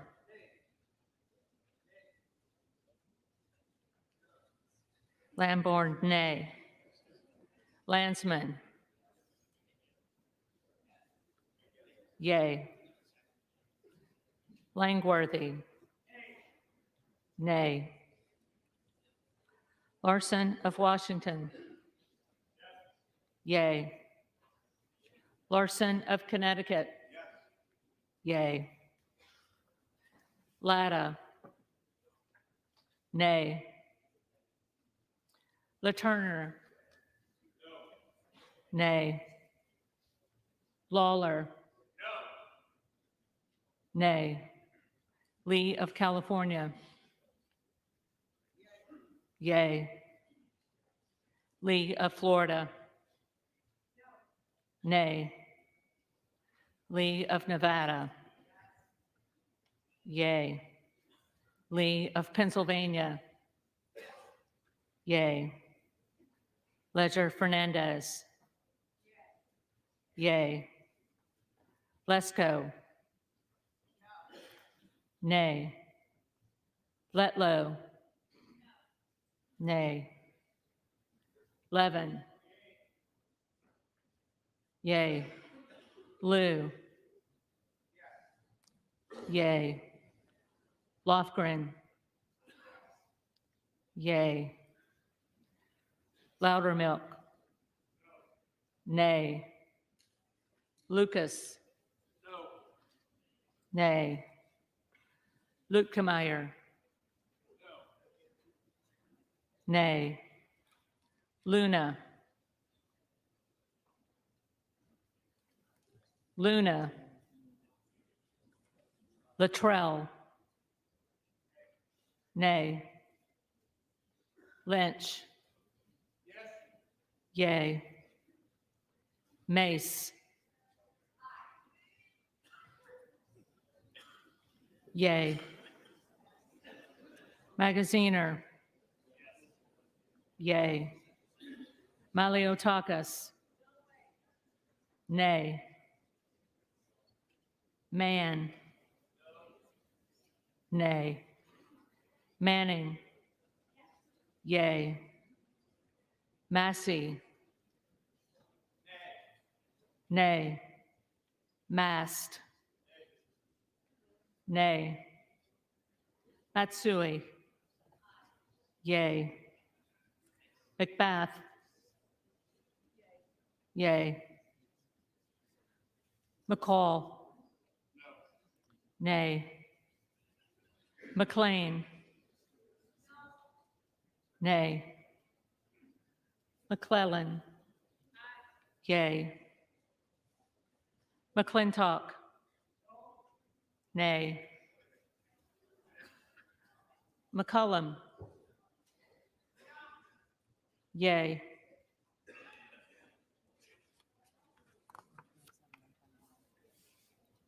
McCormick. Nay. McGarvey. Yay. McGovern. Yay. McHenry. No. Nay. Meeks. Yay. Menendez. Yay. Ming. Yay. Muser. Nay. Mfume. Yay. Miller of Illinois. Nay. Miller of Ohio. Nay. Miller of West Virginia. Nay. Miller Meeks. Nay. Mills. Mills. Molinaro. Nay. Molinar. Nay. Mooney. Nay.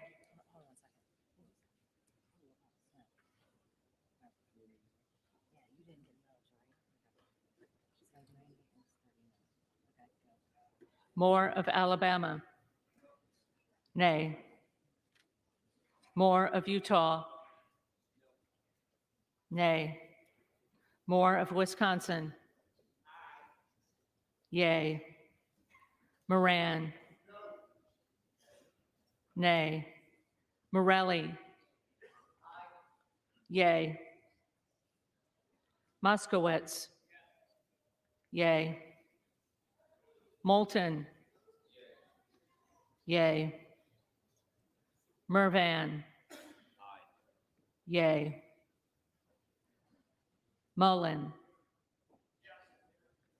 Yay. Murphy. Nay. Nadler. Yay. Napolitano. Yay. Neal. Yay. Nagoose. Yay. Nels. Nay. Newhouse. Nay. Nickel. Yay. Norcross. Yay. Norman. Nay. None of Iowa. Nay. Obernolte. Nay. Ocasio-Cortez. Yay. Ogles. Nay. Omar. Yay. Owens. Nay. Pallone. Yay. Palmer. Nay. Panetta. Yay. Pappas. Yay. Pasquarel. Yay. Payne. Yay. Pelosi.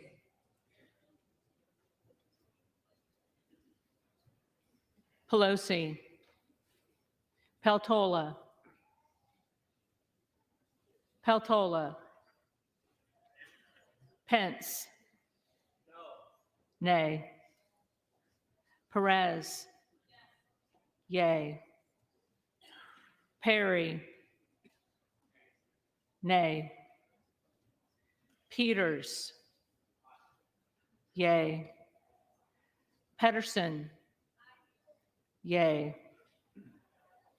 Pfluger. Nay. Phillips. Yay. Pingree. Yay. Pocan. Yay. Porter. Yay. Posey. Nay. Presley. Yay. Quigley. Yay. Ramirez. Yay. Raskin. Yay. Reschenthaler. Nay. Rogers of Washington. Nay. Rogers of Alabama. Nay. Rogers of Kentucky. Nay. Rose. Nay. Rosendale. Yay. Ross. Yay. Rouser. Nay. Roy. Nay. Ruiz. Yay. Rupersberger. Yay. Rutherford. Nay. Ryan. Yay. Salazar. Nay. Salinas. Yay. Sanchez. Yay. Santos. Nay. Sarbanes. Yay. Scalise. Nay. Scanlon. Yay. Schakowsky. Yay. Schiff. Yay. Snyder.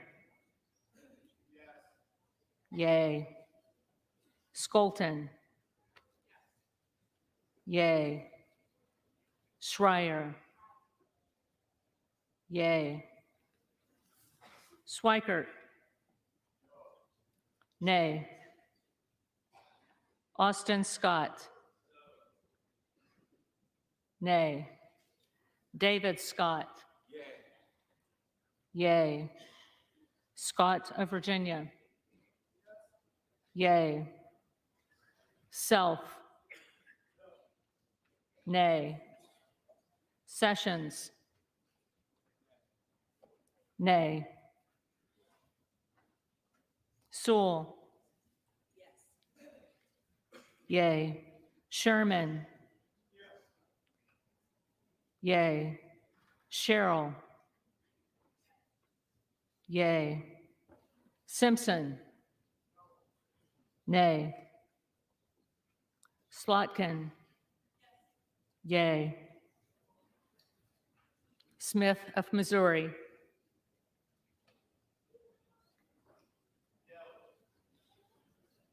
Nay. Smith of Nebraska. Nay. Smith of New Jersey. Nay. Smith of Washington. Yay. Smucker. Nay. Sorensen. Yay. Soto.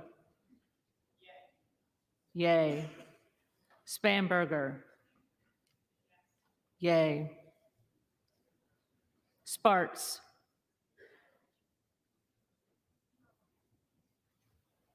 Nay. Stansberry. Yay.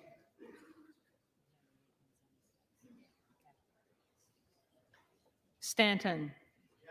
Yay. Stauber. Nay. Steele. No. Stefanik. Nay. Style. Nay. Stubbe. Nay. Stevens. Yay. Strickland. Yay. Strong. Nay. Swalwell.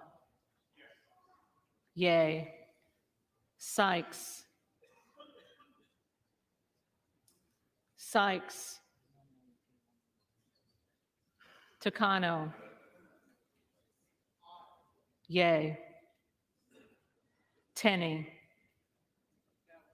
Nay. Tanadar. Yay. Thompson of California. Yay. Thompson of Mississippi. Yay. Thompson of Pennsylvania.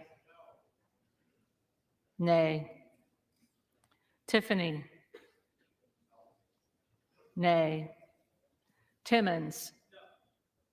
Nay. Titus. Yay. Talib. Yay. Takuda. Yay. Tonko. Yay. Torres of California. Yay. Torres of New York. Yay.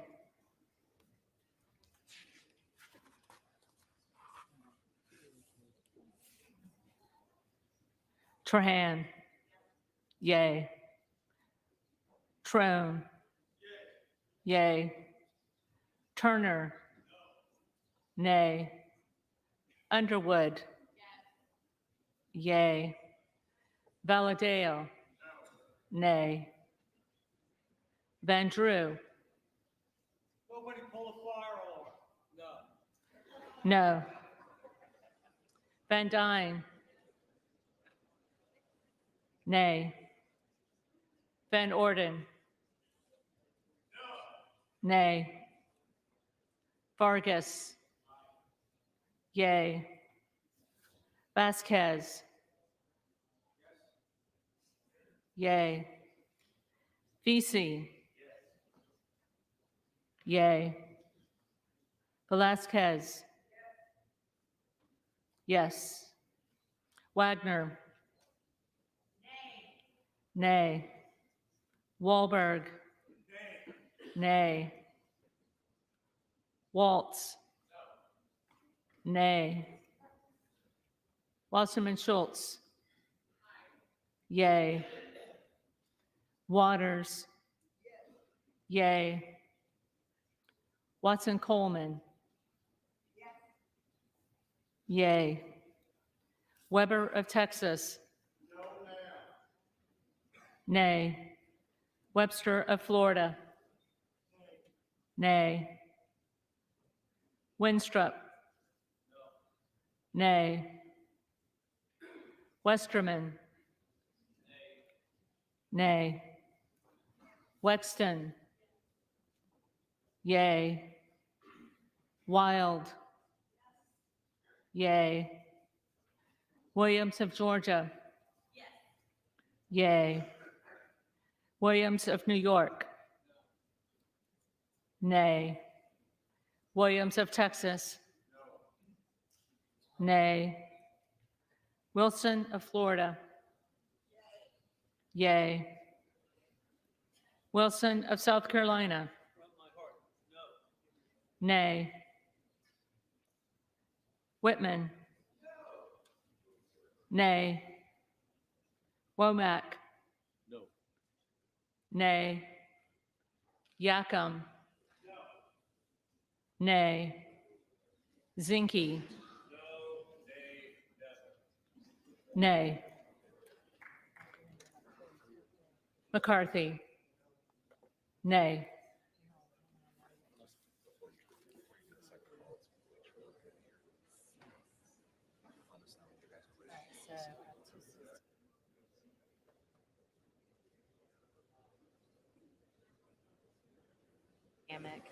Carter of Texas. I have Tony Gonzalez. I have Gooden of Texas. I have Luna. I have McCarthy. I have Mills. I have Pelosi. I have Patel. And then I have Sykes. Okay, so Ready to move? now I've got to go through these. Are you good?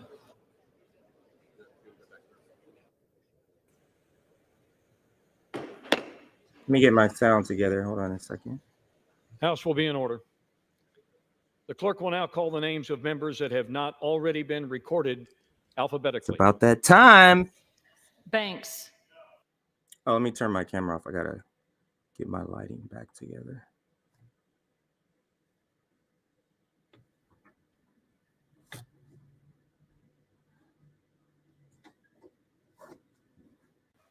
Nay. I'm still having my show. You can come in here. You just can't talk. You want to be in here with me? Come on. Bush. Okay, get a drink and come up here. Bush.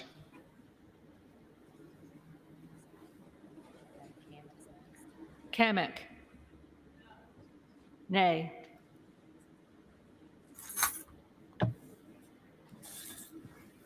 Yeah, my daughter's got my daughter.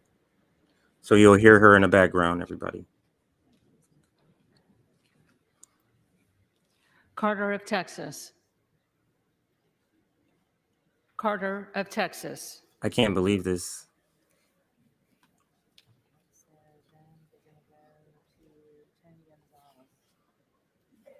Okay, come sit down right here, babe.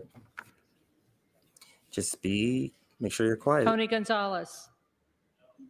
Nay. Right here, I set up some pillows for you. Over there.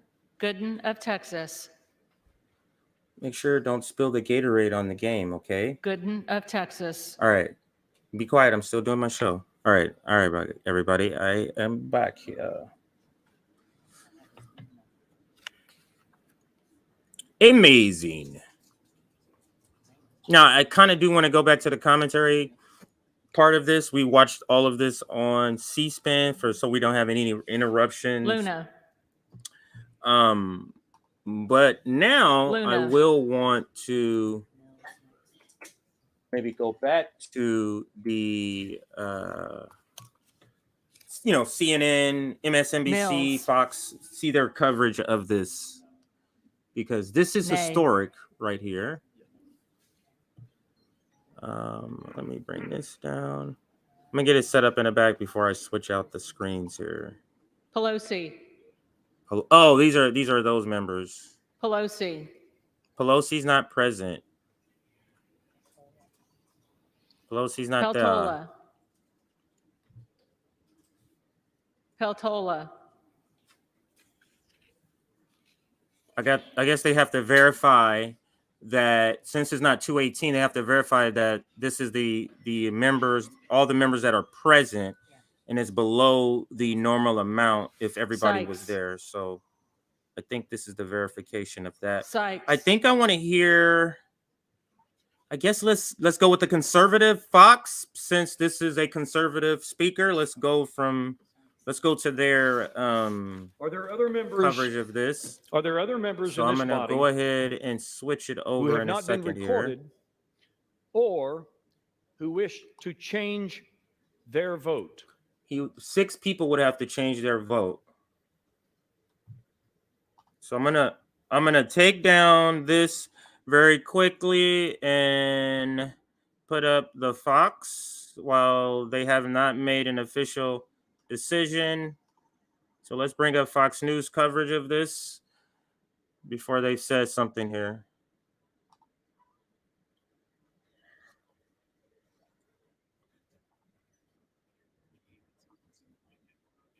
That there were 432 in attendance who could vote. 426 have. 432 means that 6 have not. That's me doing the math backwards. Always dangerous, my friends. But again, in that environment, it would take one more to cinch it. That you need 217 votes either way, yay or nay. Yay, of course, to get rid of Kevin McCarthy as Speaker of the House. Right now, half the number that we think is there have voted to remove him. One more would cinch it. But again, there is some confusion. Let's listen in. The yeas are 216. The nays are 210. The resolution is adopted. Without objection, the motion to reconsider is laid on the table. He has been vacated. The office of Speaker of the House of the United States House of Representatives is hereby declared vacant. He has been vacated, people. You have never seen what you see unfolding First time now in the U.S. history, in American history, you're a watching speaker essentially kicked out of his job. We don't know the breakdown of Democrats and Republicans, if any Democrats. Now he at may all be had reelected, voted, but for to now, keep Kevin McCarthy he's in that removed. position. We Now do know imagine if here, this was Pelosi, this whole because she didn't bring up America for All vote. She didn't bring up a climate legislation. She didn't bring up the $27 minimum wage to try again for that job. Chad Program, what do you think? Well, right now, we don't have a Speaker of the House. This is an unprecedented stage that we have been in. They had this back in the 1930s when a Speaker died. What will happen next is they will appoint somebody, perhaps Congressman Womack, who you saw, or maybe even Patrick McHenry here, as the Speaker pro tem. But this is something you are watching history live on the House floor right now. Kevin McCarthy has been ousted as Speaker of the House. So what has to happen now? You'll have a Speaker pro tem, someone who will basically run the House from an administrative standpoint. They can't do anything else legislatively until they get a Speaker. Now, what's unclear is whether or not they would actually This come is through democracy. and say, okay, This we're is going power. to have This is the a same vote for Speaker power tonight. that the That's squad the way had. it's supposed to be done by the book. I'm going to And keep you put a name and reiterating nomination that for this the is the Republicans, same a name power for the Democrats. Does Kevin that McCarthy, the despite squad what he has. has Now said let's go to a earlier, different does he want to coverage go through this? where we can hear And the again, just how sound. challenging I that think is to on elect a speaker because you CNN, need we an may be able to outright. hear the sound of the guy speaking right now. Let's see. On Fox, they're talking over the actual proceedings. I do want to stay Submitted with by the the cable Speaker, news, but I do want pursuant to to the hear rule, this. acts as Speaker pro tem until the election of a new Speaker. So I'm gonna rewind this so we can hear everything he's saying. 8 Here. of his fellow House Republicans, The chair lays including before the Congressman House Matt the Gaetz, communication. who led this effort, leading the charge to joining the Democrats to remove him from power. Let's listen in if they are they talking right now? Pursuant to Clause 8B, 3B of Rule 1, is the Honorable Patrick T. McHenry of North Carolina. Signed sincerely, Kevin F. McCumber, Acting Clerk. Pursuant to Clause 8B3 of Rule 1, I'll now act as Speaker pro tem. The chair will inform the members of the House the following. The office of the Speaker was rendered vacant pursuant to the adoption of House Resolution 757. Upon a vacancy in the office of Speaker, Clause 8B3 of Rule 1 provides that the next member on a list submitted by the Speaker pursuant to the rule acts as They already have a Speaker list pro tem of the until the Speaker election pro of a tem. new They Speaker, already have this list. and bestows the authorities of the office of Speaker upon the Speaker pro tem to the extent necessary and appropriate to that end. In the opinion of the chair, prior to proceeding to the election of a Speaker, it would be prudent to first recess for the relative caucus and conferences to meet and discuss the path forward. Accordingly, pursuant to Clause 12A of Rule 1, the chair declares the House in recess subject to the call of the chair.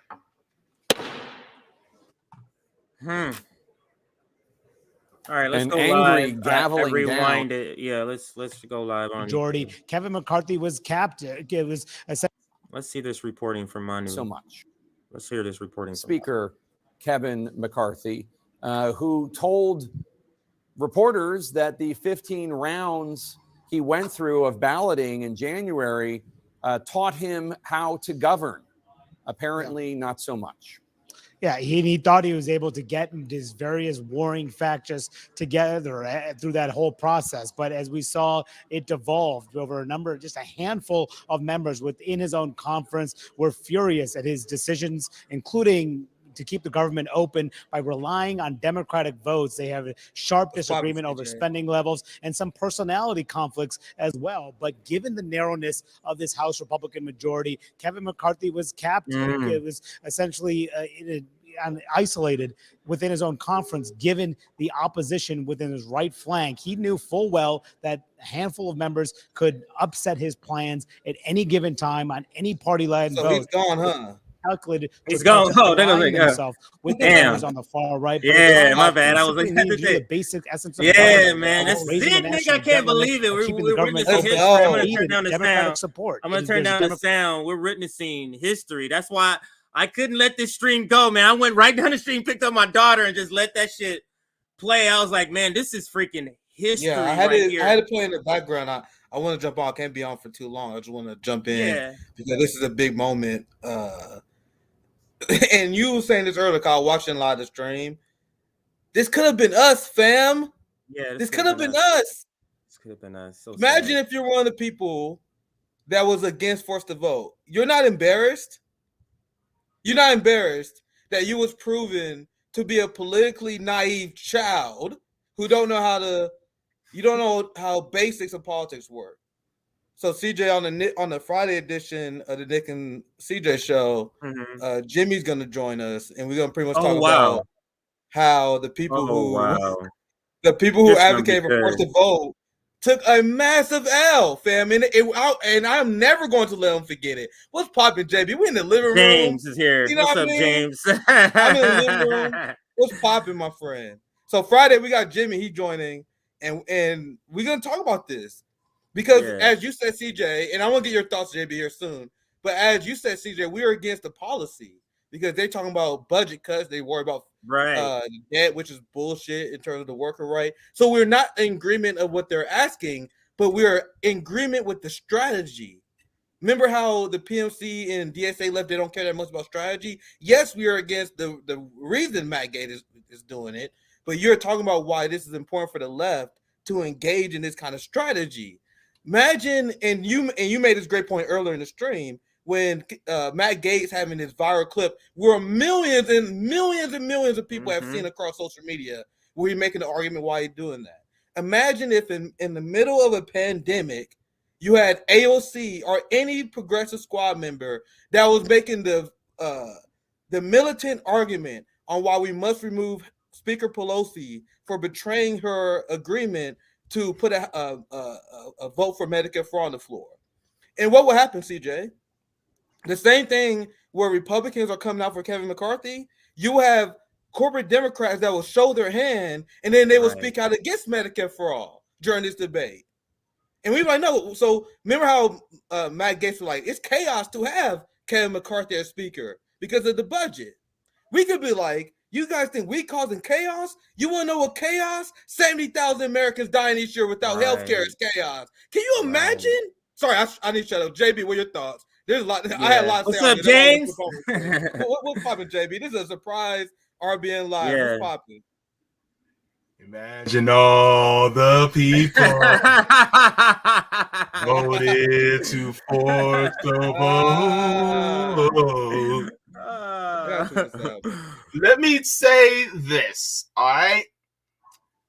I was talking about this last week on my channel, and I was like, wait, because Jamal Bowman had the stones to go, oh my God, they're unhinged. I'm like, I wish. Look, remember Kings of Comedy when Cedric the Entertainer said, Black people, we don't hope, we wish, right? I wish a motherfucker would. Look, we wish the Democrats would actually do what Kevin McCarthy did. Yo, we were like, oh my God, man. And then Kevin McCarthy did what we were saying that they should have done. Just in your mind's eye. Just imagine, just for a little bit, that AOC and Jamal Bowman and Rashida Tlaib said not exactly, but something similar to what Kevin McCarthy, what Matt Gaetz They had no political imagination. And then they went, if Nancy Pelosi or Hakeem Jeffries does not do what we do, then we will hold a motion to vacate the chair, and they ousted Nancy Pelosi or Hakeem Jeffries as speaker or minority leader. So over healthcare, because we think that the pandemic is a major issue and everybody should have healthcare. This would be massive. And then everybody be like, well, why can't we all have universal healthcare? What's going on? Why did they oust the speaker? And that LC be the most popular politician in America by far. Like if that happened, like Matt Gaetz is arguing against the working class and poor people. But if you ousted Nancy Pelosi demanding Medicare for all, can you imagine? She'll be the most they will be the most popular politicians of all time. But sorry, JB. Yes, he would be a legend. He'd be a legend right now. Yeah, because the thing is that they would be in superstardom because they would be like, oh my God, they're actually fighting for the people.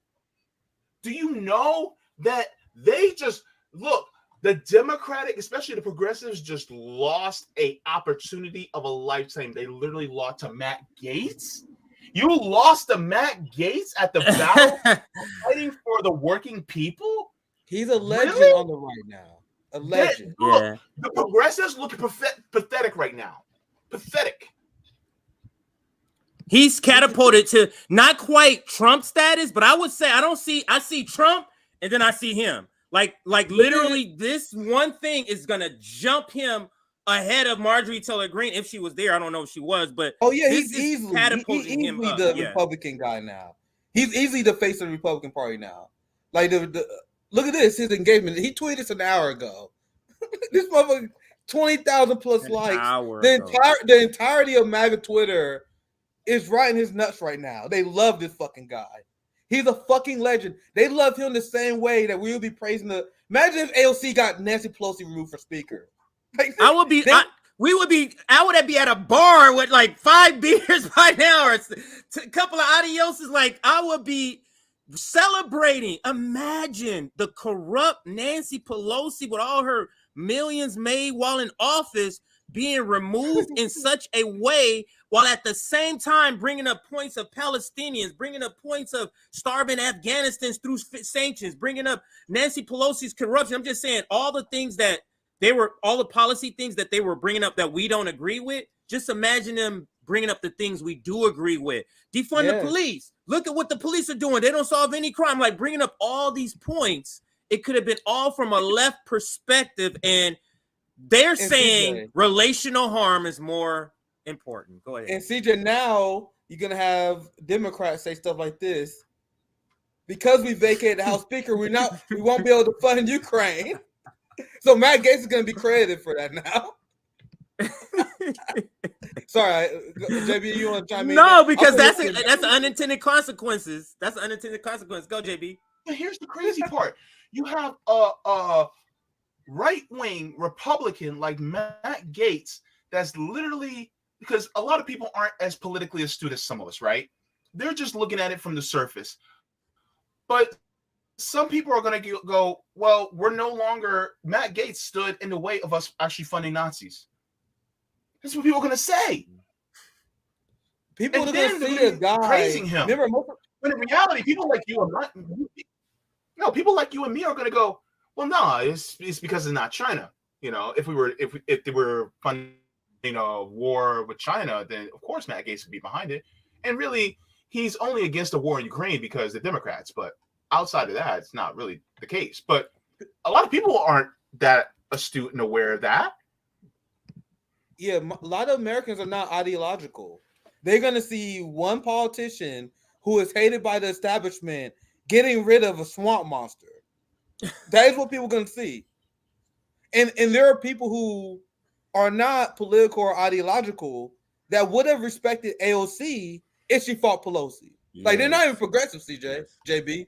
They don't even care that much about progressive shit. They just see, damn, this is AOC fighting the establishment. Good for her. There's going to be a ton of people, unfortunately, that's going to have the same take for Matt Gaetz, even though he's fighting for the wrong things, right? Look at this Savvy Savs, bitch out to our sister Savvy.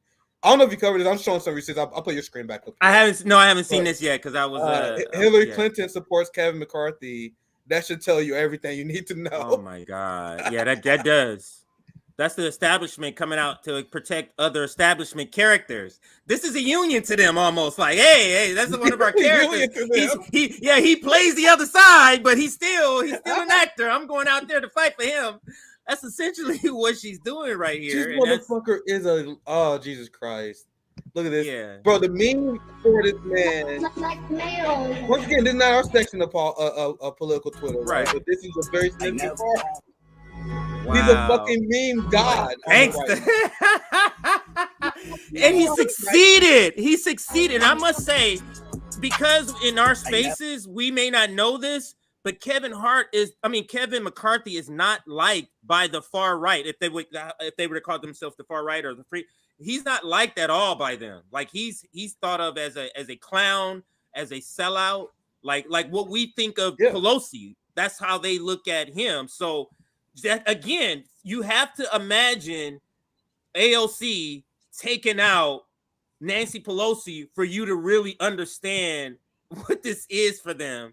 We will be, the memes that will be around if we were able to put Nancy Pelosi, like if she got ousted. But go ahead, Nick, you were gonna come in. Could you imagine the memes? I'm trying to find you guys some examples because you have Matt Gaetz that literally in the replies, Kevin McCarthy. I saw this one out when I was offline. Wow. He's just racial. Like Kevin McCarthy, like, he was going to tweet out, and Matt Gaetz is in his replies racialing him as this is going on. Like, and he's getting these ratios because everyone on the right turned him on. Like I never. Let's see if I can find this. I find first. Let's look at Kevin McCarthy's Twitter account because it was during one of his tweets. I'm gonna show you this. Like as Kevin McCarthy putting these PR tweets out, Matt Gaetz is underneath them, just dismantling this man, showing exactly. Here. I found it. Sorry, I appreciate you guys' patience. Devastating. And this is what we could be doing to Pelosi. So if they demonize AOC for fight for healthcare, AOC be like, hey, are you okay with 70,000 people dying because they don't have healthcare per year? Are you okay with people not having healthcare in the middle of a pandemic? Why are you against Medicare for all, even though it will save us money, right? So here's the PR tweet that Kevin McCarthy put out. I kept government open so the families of our troops and border agents could get paid. If a handful of Republicans side with Democrats to remove me for that, it's a fight worth having. And this is what he said. Easiest ratio of his life. You've been working for the Democrats the whole entire time. Debt limit, CR, and you're blocking the subpoena to Hunter Biden. And if you look at these tweets, you will see exactly why the far right, as you said, CJ, can't stand Kevin McCarthy. Yeah, they can't. They speak about all his lies. Like you see all these right wingers saying McCarthy is awful. They hate the guy. The same way the left hate Pelosi. Now, in Nancy Pelosi, the left strategy would have been more effective because Nancy Pelosi is substantially less popular than Kevin McCarthy. So imagine they fought one of the most unpopular politicians of this era, same thing, right? While fighting for one of the most popular policies, Medicare for all, that is even supported by 1 out of 3 Republicans. Woo, man, all an easy win. It would have been like times 2, times 3 if the squad did. What a massive waste of opportunity. But JB, CJ, I know you guys want to chime in. Go ahead, JB, if you had something. Oh, sorry, I was looking at the comments. No, I do want to go to some comments. Go ahead, JB. Somebody like McCarthy is concerned. Where's that comment? This has to be a huge embarrassment for Kevin McCarthy. Like, dude, you just became speaker in January. Yeah. And now, what, 9 months later, now you're out? Like, holy crap. Is this the shortest run of a speaker? I wonder. Yeah. I think it is. There. I saw a tweet where he was there 0.1% of the time that Nancy Pelosi was there, which shows how obedient the Democratic Party is. Wow. Right? You think they would pick him for VP? Matt Gaetz and Donald Trump? No. Trump don't have the balls to do that. He will piss off too many established Republicans if he do that. If Matt Gaetz may be screwed by the establishment, because people gotta understand that the system is rigged. Even if he loved among the Republican voters, if the Republican establishment don't like him, they'll get rid of him, which is a possibility. There's a conversation floating that they may expel Matt Gaetz for a house because of this. But Matt Gaetz is set. It's like, bro, this motherfucker, if he get removed from house, all you gotta do is set up his Rumble account, and everyone on the right is gonna subscribe. And he's gonna be a massive right wing personality for life after this. Yeah, because he was the guy that fought and got rid of the swamp. That's the way he's gonna message it, right? Yeah. We can close out because I'm gonna get ready to. Unless you guys wanted to stay, but I'm good. I just want to drop in and give my basic opinions. But before we go, let's go around the table. Go around the table. Just say anything coming up next for you guys. Like you want to shout out like an upcoming guest or what you're doing next, or anything for Nick at Night on Wednesday, or anything for you, JB, tomorrow, or anything coming up you want to announce. Yeah, Nick at Night tomorrow. Banger of a show. Aaron Good returns. When he's on. Always love having Aaron Good on the show. My great friend Andrew is going to join. Okay. He always got great when he's there too. Foreign policy takes, and I know Aaron is very excited because he's a friend who supports RFK. You know, I bust his balls over it, but he's excited because RFK announced his independent run. So That's good. We're gonna talk about it. I know Aaron decided about that, so I'm gonna get his pin on that. Also, there's a ton of Ukraine stories to cover. You have the United States that is ordering the UN to authorize a military intervention into Haiti. You have other countries that sign up on it, like Ecuador. You have Kenya saying the police. Kenya, as Margaret Kimberly put it, is like the coon state of Africa. They do the bidding of the West. So they send the police officers into Haiti. But don't get twisted. This is a United States operation. They're sending $100 million, and they're pretty much going to be coordinating the entire operation. So we're going to be covering that on Wednesday. Friday is going to be a fun show because today showed that the people who was critics of Forced to Vote, their political takes aged horribly. So we're going to have Jimmy on Friday, and we're going to talk about that and a few other things. I'm sure there's going to be a lot of things to cover. But I'm going to be interested in hearing Jimmy's take on the whole Kevin McCarthy thing because I think Forced to Vote was 100% vindicated in a powerful way. Yes. So thank you guys for allowing me to join. JB, what you got coming up? So just to let you guys know, I'm going to share my screen really quick because so that you guys are aware, this Saturday at 4 p.m., we're having another meet and greet. Let's go. Monkey Coffee Bar at 444 North Bumby Avenue. So if you guys would like to, if you guys join, so if you guys want to, we can volunteer to help our neighbors out. So if you guys would like to, then you guys pull up and grab a chair so that we can actually discuss some strategies to help out our community at this event. So I also put this in the community tab. I'm sorry, what was that? Oh, okay. So yeah, so y'all, if you guys would like to, go ahead and pull up. Also, just to let you guys know, on my channel this Thursday, Richard Medhurst is going to be joining me. We're going to be talking about Africa. That's going to be nice. Talking about we're just going to talk about EU, BRICS, all this stuff. That's gonna be fun. So it's gonna be a great show. So that be there at 1 p.m. Eastern on my channel. And then this Saturday, before I go to the event for the RBN Orlando chapter on my channel, be sure to be there. Professor Anthony Zinkis will be joining me for a special stream on Saturday as well. So be sure to tune into that on my channel as well. And of course, doing the readings of Asada Shakur's book and Dr. Devon Price's book as well. So be sure to tune in. Awesome. Thanks, fellas, for joining. This was a great stream. I'm happy I stayed on. When I started, I had no idea it was going to complete the entire process during the stream. So I was happy. Man. Yeah, just happy to catch that. So, but thanks for joining. I'll leave it since he's the man of the hour. It's all over Twitter. I just typed in Matt Gaetz, and it's just nothing but just people praising what he's doing. So from their perspective. So we'll end with this as a closeout video. All right. Thanks for watching, everybody. And here we go. Says that my colleagues and I who don't support Kevin McCarthy would plunge the House and the country into chaos. Chaos is Speaker McCarthy. Chaos is somebody who we cannot trust with their word. The one thing that the White House, House Democrats, and many of us on the conservative side of the Republican caucus would argue is that the thing we have in common, Kevin McCarthy said something to all of us at one point or another that he didn't really mean and never intended to live up to.